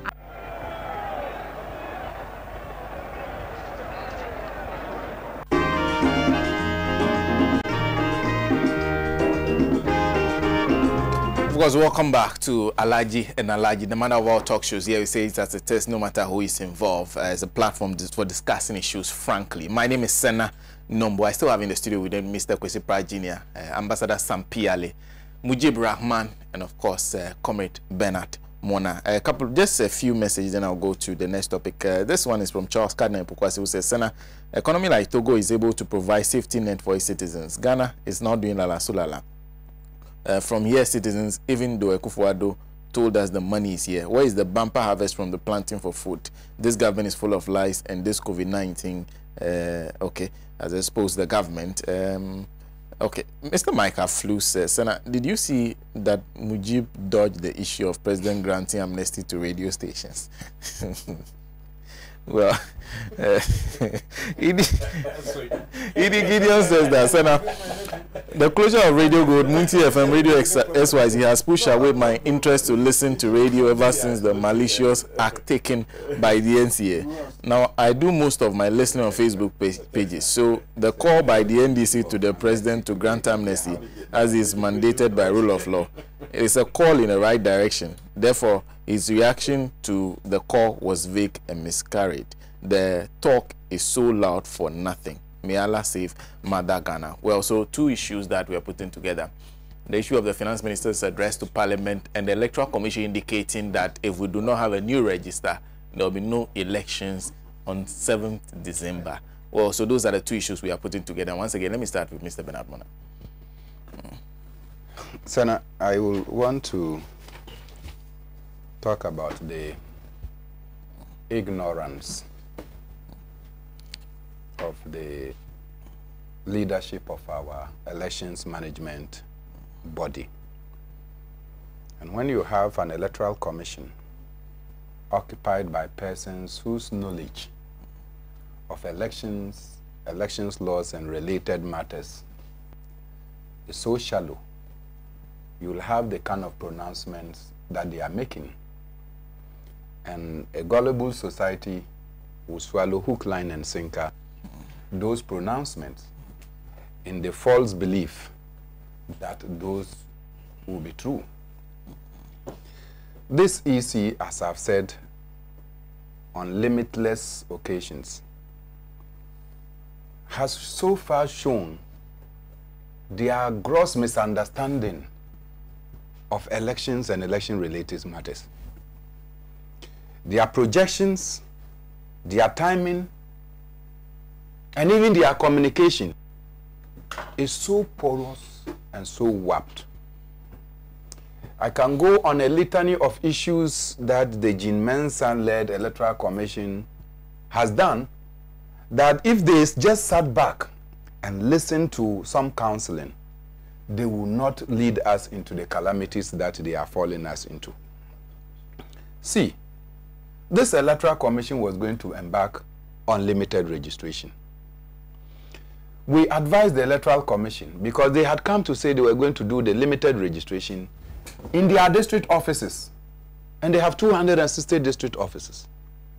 We pointed out that it was not possible, given the vastness and, you can call it, the several kilometers that people have to travel from one community to district capitals. That's not social distance. No, I did. You are my brother. You should be willing that we die together. No, I'm not. You know, this Electoral Commission will not listen. We said do it at electoral areas. So you have about 6,000 plus electoral areas. The Electoral Commission said they will not do it. All of us. Tango. They said they will not use the equipment they have. Unknown to us, they were planning that they will find a justification to throw away our equipment so they can buy new equipment for a new register. The reason for which they had started saying that their equipment were faulty, they were not going to use them. Eventually, the Electoral Commission claimed they repaired over 1,600 of those equipment and created over 1,700 registration centers. When we told them you could register close to 2 million people, their projection was 300. When we questioned them, they moved it to 500. Eventually, they landed at 700. And we saw that they will register here today, sometimes not even the full day, and move the equipment to the next place. And you see people trying to follow the Electoral Commission and their equipment to the next places. In the end, they registered 1.2 million. Instead of buying their hairs in shame for failing the people of Ghana and for making very wrong projections. Because in any research, you know that the margin of error is plus or minus 5%. You do, and you are getting 50% margin of error. And you are, no, is it 50? 70% margin of error. And you still cannot come and say, look, we were wrong. Those who were leading the pack and telling us that we should have done these things, we should have listened to them. That would have marked that this is a leadership that was committed to learning. They were going to do the district level elections. They told a lie. Their machines cannot be repaired. They repaired them at a cost of 2 million. They deployed them in all polling stations. The machines functioned 99.6%. The error rate was 0.4%.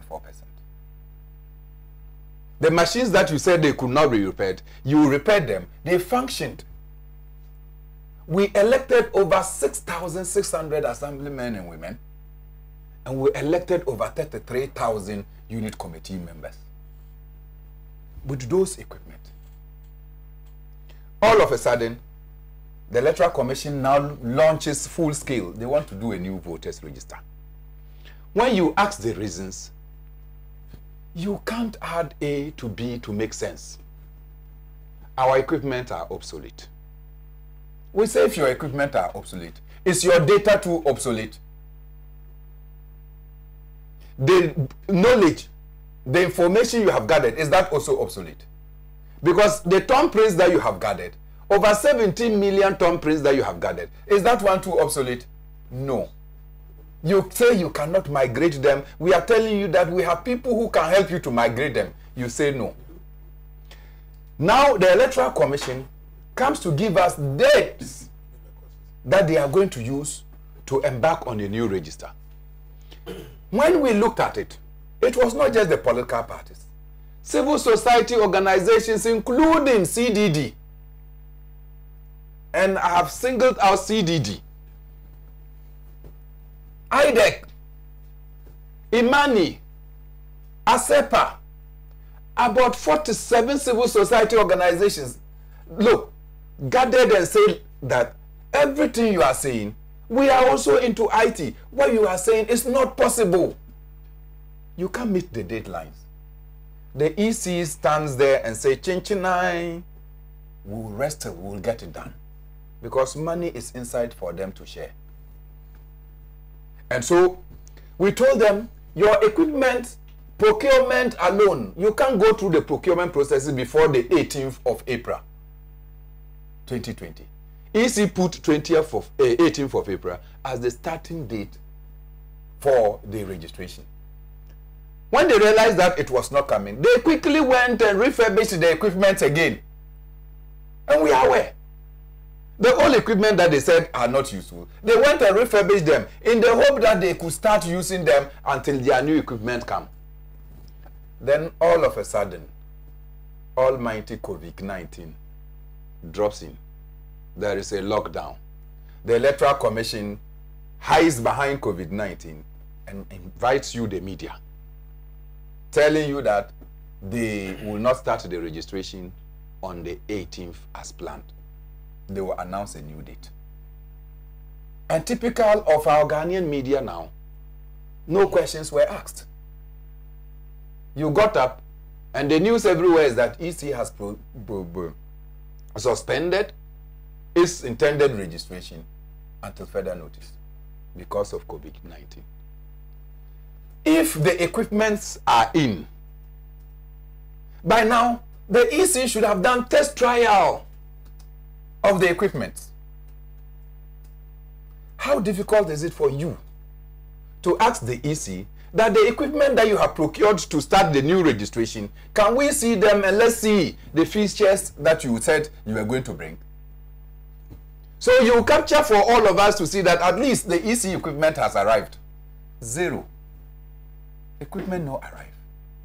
They can't do the registration with or without COVID. And so as we speak, common CI, constitutional instrument, you just go and lay in Parliament. It will be in Parliament for 21 days. The EC did not put up a CI until just last week.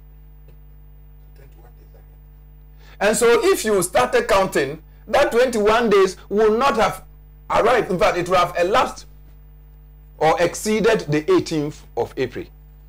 And you needed that CI to start the registration process. So even common CI, you could not formulate it.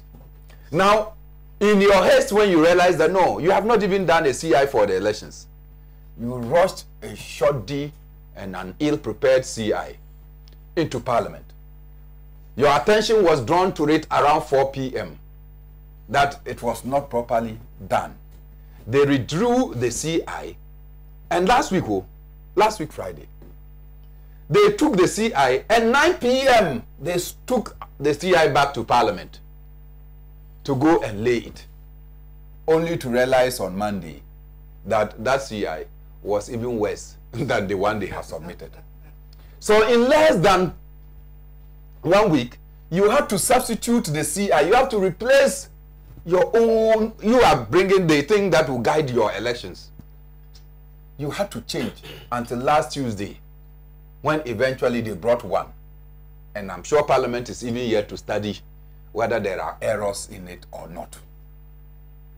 So that CI will mature after 18th of April. So the Electoral Commission is running against time to embark on its exercise. Okay.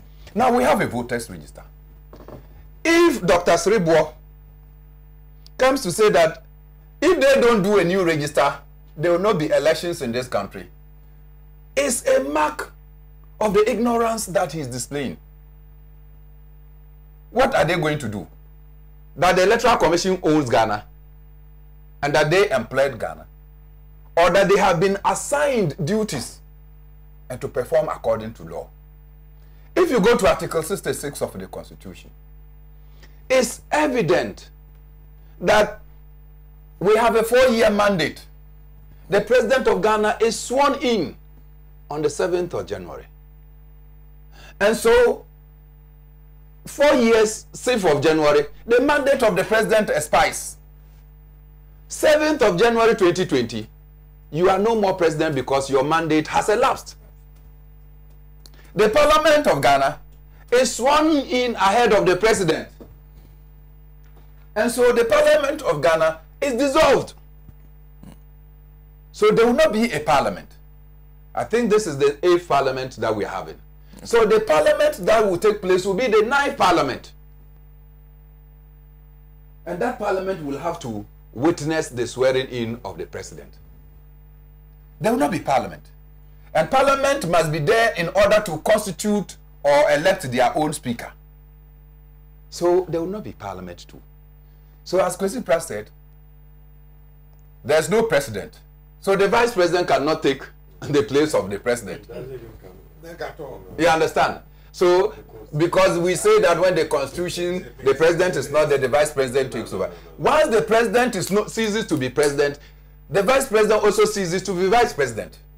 There's no parliament, so there's no speaker of parliament. What will be left with is the chief justice, who doesn't have a 4-year term. But that chief justice will now have to run the government for the next 3 years and conduct elections within that period. 3 months. Sorry. 3 months to conduct elections. Now reality will confront us. Because you have to lay before Parliament a constitutional instrument to guide that elections. Okay. Parliament ya mutu. Okay. You understand? And so if Parliament ya mutu, it means that you can't lay the CI. The ignorance of Dr. Sribo and those who are managing our elections is going to plunge this nation into calamity. Okay. Let them not hold any impression that the fact that they are electoral commission, they have the law to manipulate. Okay. This is not the time for them to be throwing iron filings and dust in the eyes of the people of Ghana. We don't want constitutional crisis. We are saying that we have a very robust electoral register. The current register has shown efficiency in all the elections we have done. Okay. We have used this to elect President Mahama. We have used it to elect Akufo-Addo, who has indicated that he doesn't need any gerrymandering from the Electoral Commission to be able to continue to be president. Let the Electoral Commission stop. Okay. Thank you. Thank you. Thank you, Comrade Bernard Mona. Mujib, please. Sena, on the issue of Electoral Commission, I think I would not want to go much into it because the point is we are in abnormal times. Probably that is why some of these statements are coming. But if they were also aware that there will be other challenges if we are unable to hold our elections in this country. But we are hoping and praying that we will not get there. So if we don't get there, I think that our electoral timetable will not be altered and we won't get into constitutional crisis in this country. But whatever it is as a people, even if we get there and the unlikely event, we will find a way.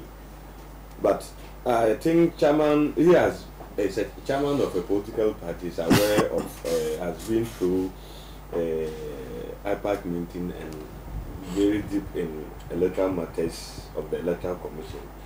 But I want to say, maybe, I don't know whether he's privy to the current information or the last IPAC meeting he was present, because he wasn't present because he was not allowed to be there. Maybe a lot of things would have gone in there.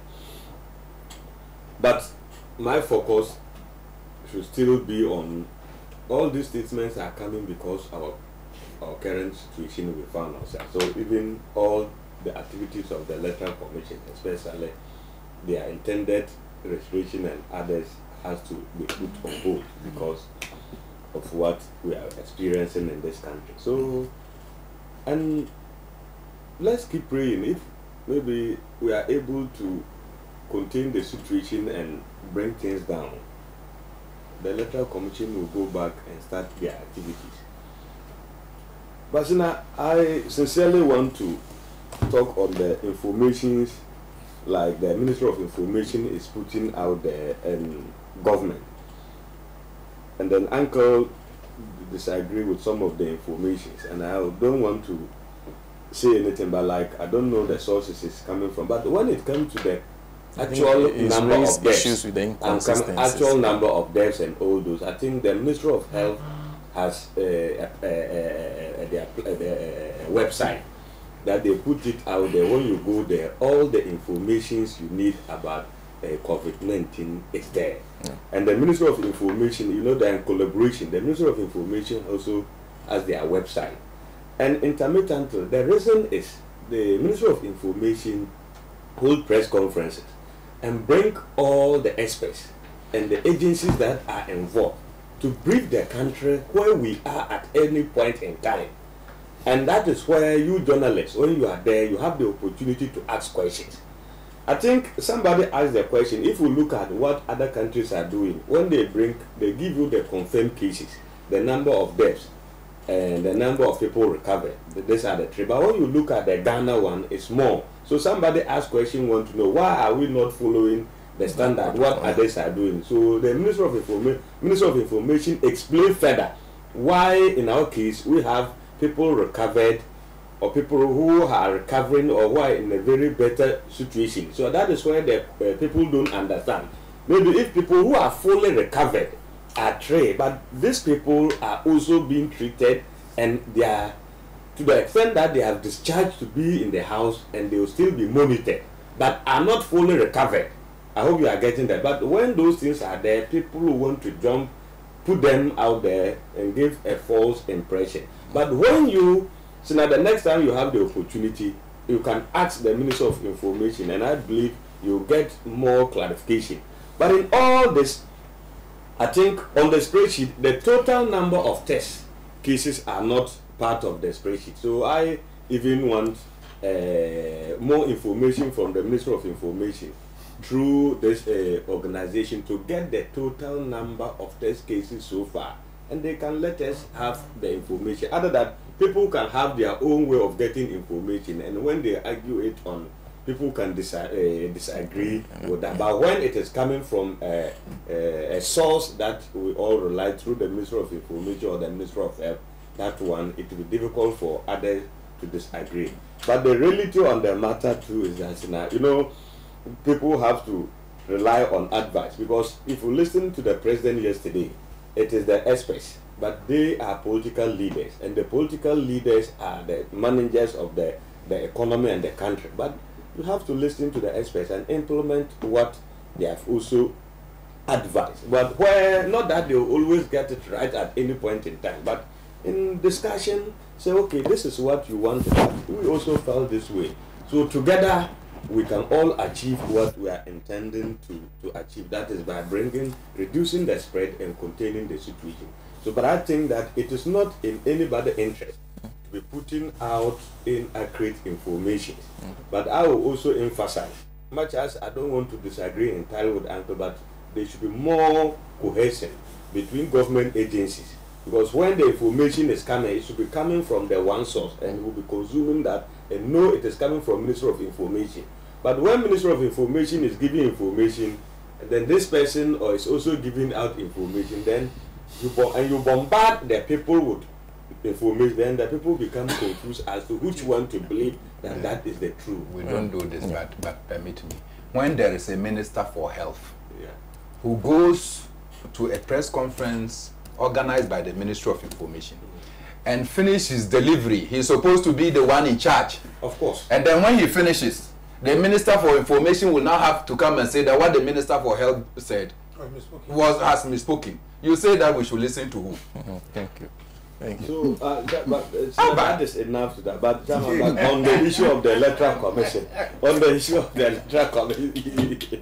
you see, we are talking of figures here. We are not talking of where you want to, who you are getting to. We are talking of figures. So, Sena, that is the point. So, chairman on the issue, I know his problem with the electoral commission for some time now.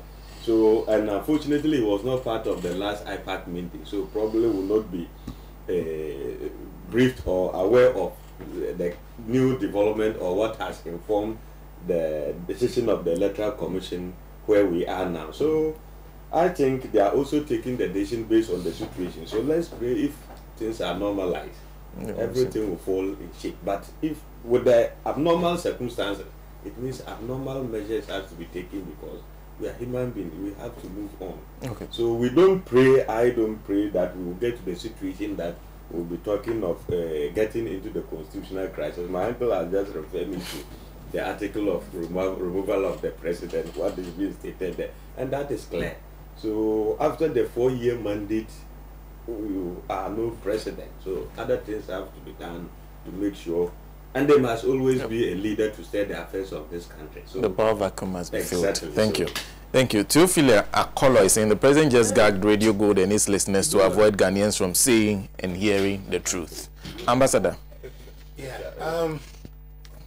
Mujib, we are in bad times and we want to take bad decisions.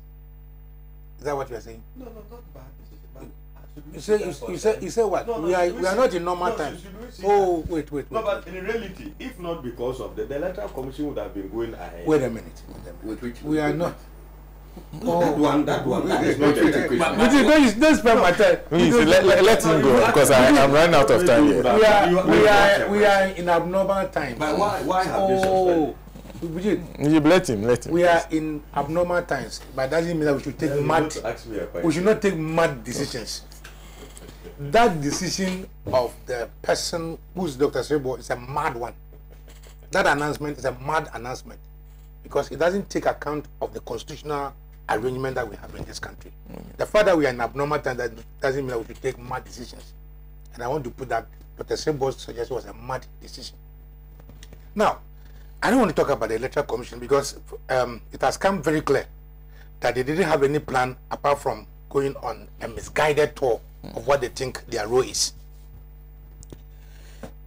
The fight against this coronavirus, I was waiting to ask a few questions as to whether we have indeed decided to fight against the coronavirus.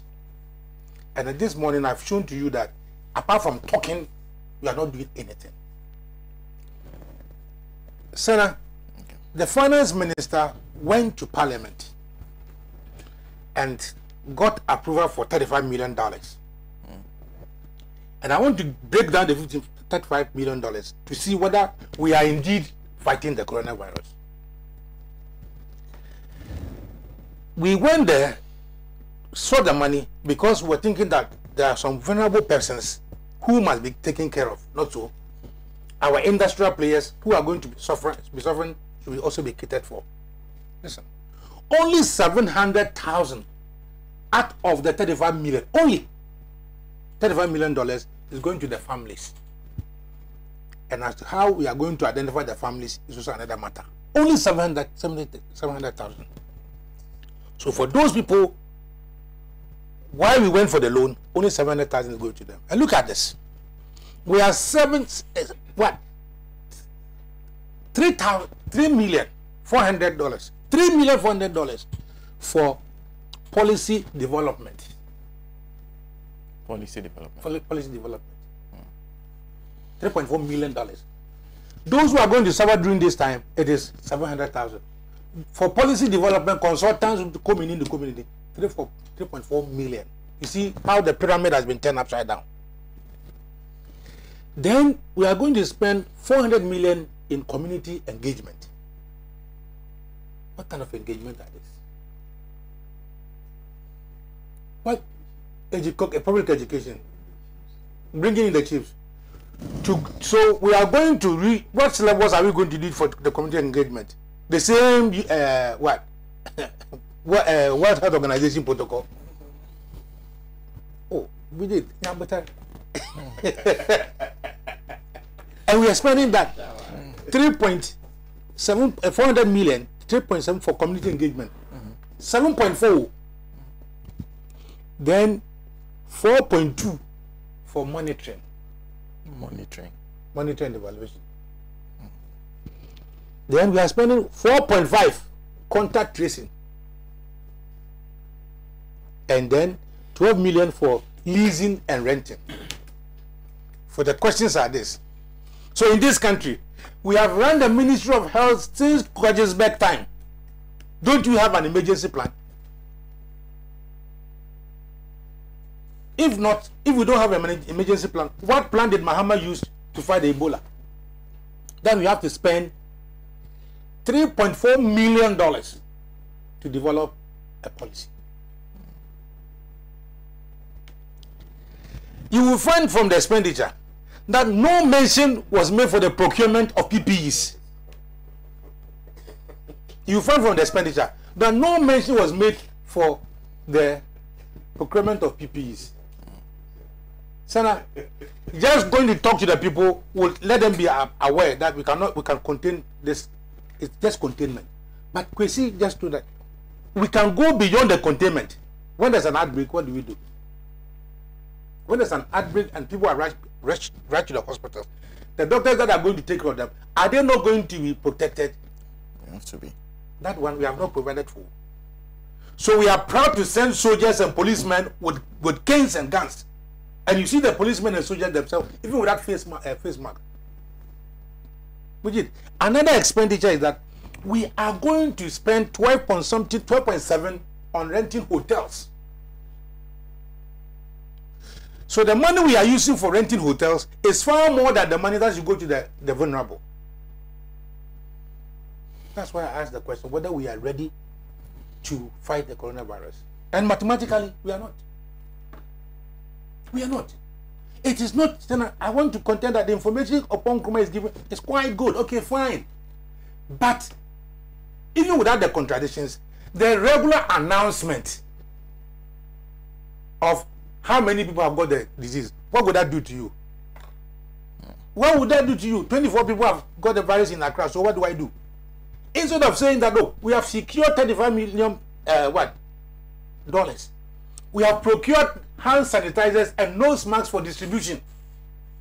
But that is what will actually protect me, not so. So if you bring your van and come and talk and talk and talk, but I cannot have access to my livelihood, what have you done? Sena, as a country, everything is expenditure. What is the common sense in housing people at 5-star hotels when other countries or most countries are building tents and other facilities? In any case, are we short of hospital accommodation? Sena, are we short of hospital accommodation when the Bank of Ghana hospital has been lying down for a long time? Has it been occupied? Ambassador, I apologize. I may have to squeeze you a little bit, so I'll ask you to land for me so that I'm landing. Yeah. But I'm saying that. Oh, okay. Okay. From the the process, okay, you can. That's what I had. From the expenditure that was derived from the 35 million, it has not given me the impression at all that we have made provision for the acquisition of the PPEs, which are the most crucial and most crucial requirements in this fight. So we are just watching. Those of us who have had experience to have lived under Ebola and have helped in the fight against Ebola, we'll continue to talk. We'll continue to proffer ideas. For example, Mujid, what we need to do, you know the community pharmacies. You know the community pharmacies. Some of these monies should be given to the community pharmacies. So that when we are in a proper lockdown, they should be able to supply people like old people their medications. Because if you are attacked by, let's say, hypertension or diabetes or any communicable disease, and you don't have your drugs, the next thing that you're going to die, isn't it? So, and at that time, you may not even have the money. So the president should declare this as an emergency and give money, some of these monies, to the community pharmacies. We can also start an emergency insurance. That if I believe that within the next 3 months there's going to be quarantine, I'm going to be indoors, let me deposit something in an insurance, the health insurance, so that it can be used to purchase drugs for. And it's very, very important, because otherwise those who are really the old people can be killed before this. Then we are talking about food supplies. This is a time that all the food that you were using for school feeding, school feeding program. This is the time to give it to the local caterers around, Papaya and the rest, so that they can be supplying food. Other countries are doing it. Today, I saw a picture of a car delivering food under bridges, even for the very, very homeless people. Who is taking care of the homeless people? There's more that we can do to solve this problem, rather than just talking, criticizing each other, and calling for we should applaud the president. Nobody would applaud the president for anything. It is his job. He's being paid to do that job. And all the protocols that are not coming from him. It's coming from the World Health Organization. So stop this your praise singing.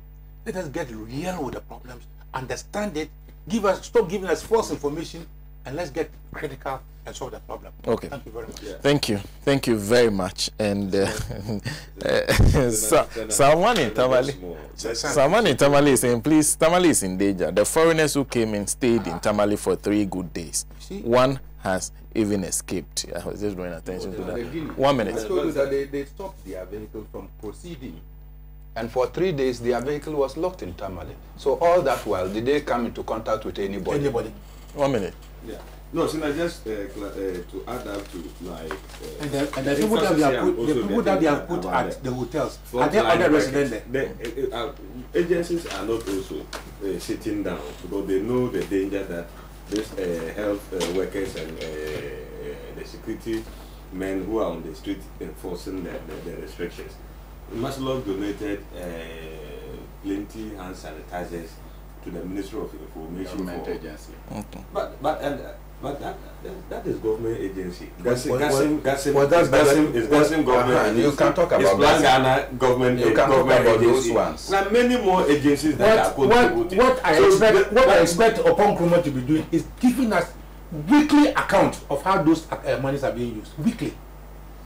That is what we are getting to. Yes, weekly, because we know Maslock is not out of shared with me Article 66. Unfortunately, I ran out of time. I support. Plan Ghana, I support. Maslock, I support. Don't have sanitizers to even security people. Are they being shared? Yesterday, you asked the are they being shared? Is it from the budget? Is it from the $35 million? But thank you. Thank you very much, gentlemen. Comrade Benamona was sharing with me Article 66 of the Constitution, which says that the person elected as president shall, subject to Clause 3 of this article, hold office for a term of 4 years, beginning from the date on which he is sworn in as president. Now, Clause 3 says that the office of the president shall become vacant. On the expiration of the period specified in Clause 1 of this article. So that is just clear. Read again. Unfortunately, you were talking whilst I was reading, and I ran out of time, and unfortunately, I cannot return to that. But thank you very much for making time, gentlemen, to join me in the studio. Mr. Kwesipa Jr., always wonderful seeing you. A big thank you to Ambassador Sam Piale, who is the president of the NDC Professionals Forum. A big thank you to Mujib Rahman, who is a member of the MPP's communication team, and of course, Naba, I've forgotten the thing. Thank you very much. Comrade Bernard Mona, who's joined us. He's the national chairman of the People's National Congress. Oh, I didn't know. I didn't know. I think we have to find out the proper title and use it. Yeah. A big thank you. A big thank you to the crew at Pan African TV. A big thank you to Ahuntona 92.3 FM. Big thank you to the several affiliates across the country. One of the men who work with one of our affiliates, Global FM, Edem Nyasogbo, aka Rasmuta, celebrates his birthday today. A happy birthday to him, and also a happy birthday to Onantifo Adai Mununkum, who used to work with Radio Gold. My name is Sena Nombo. We are back same time next week. Have a wonderful weekend and a wonderful week.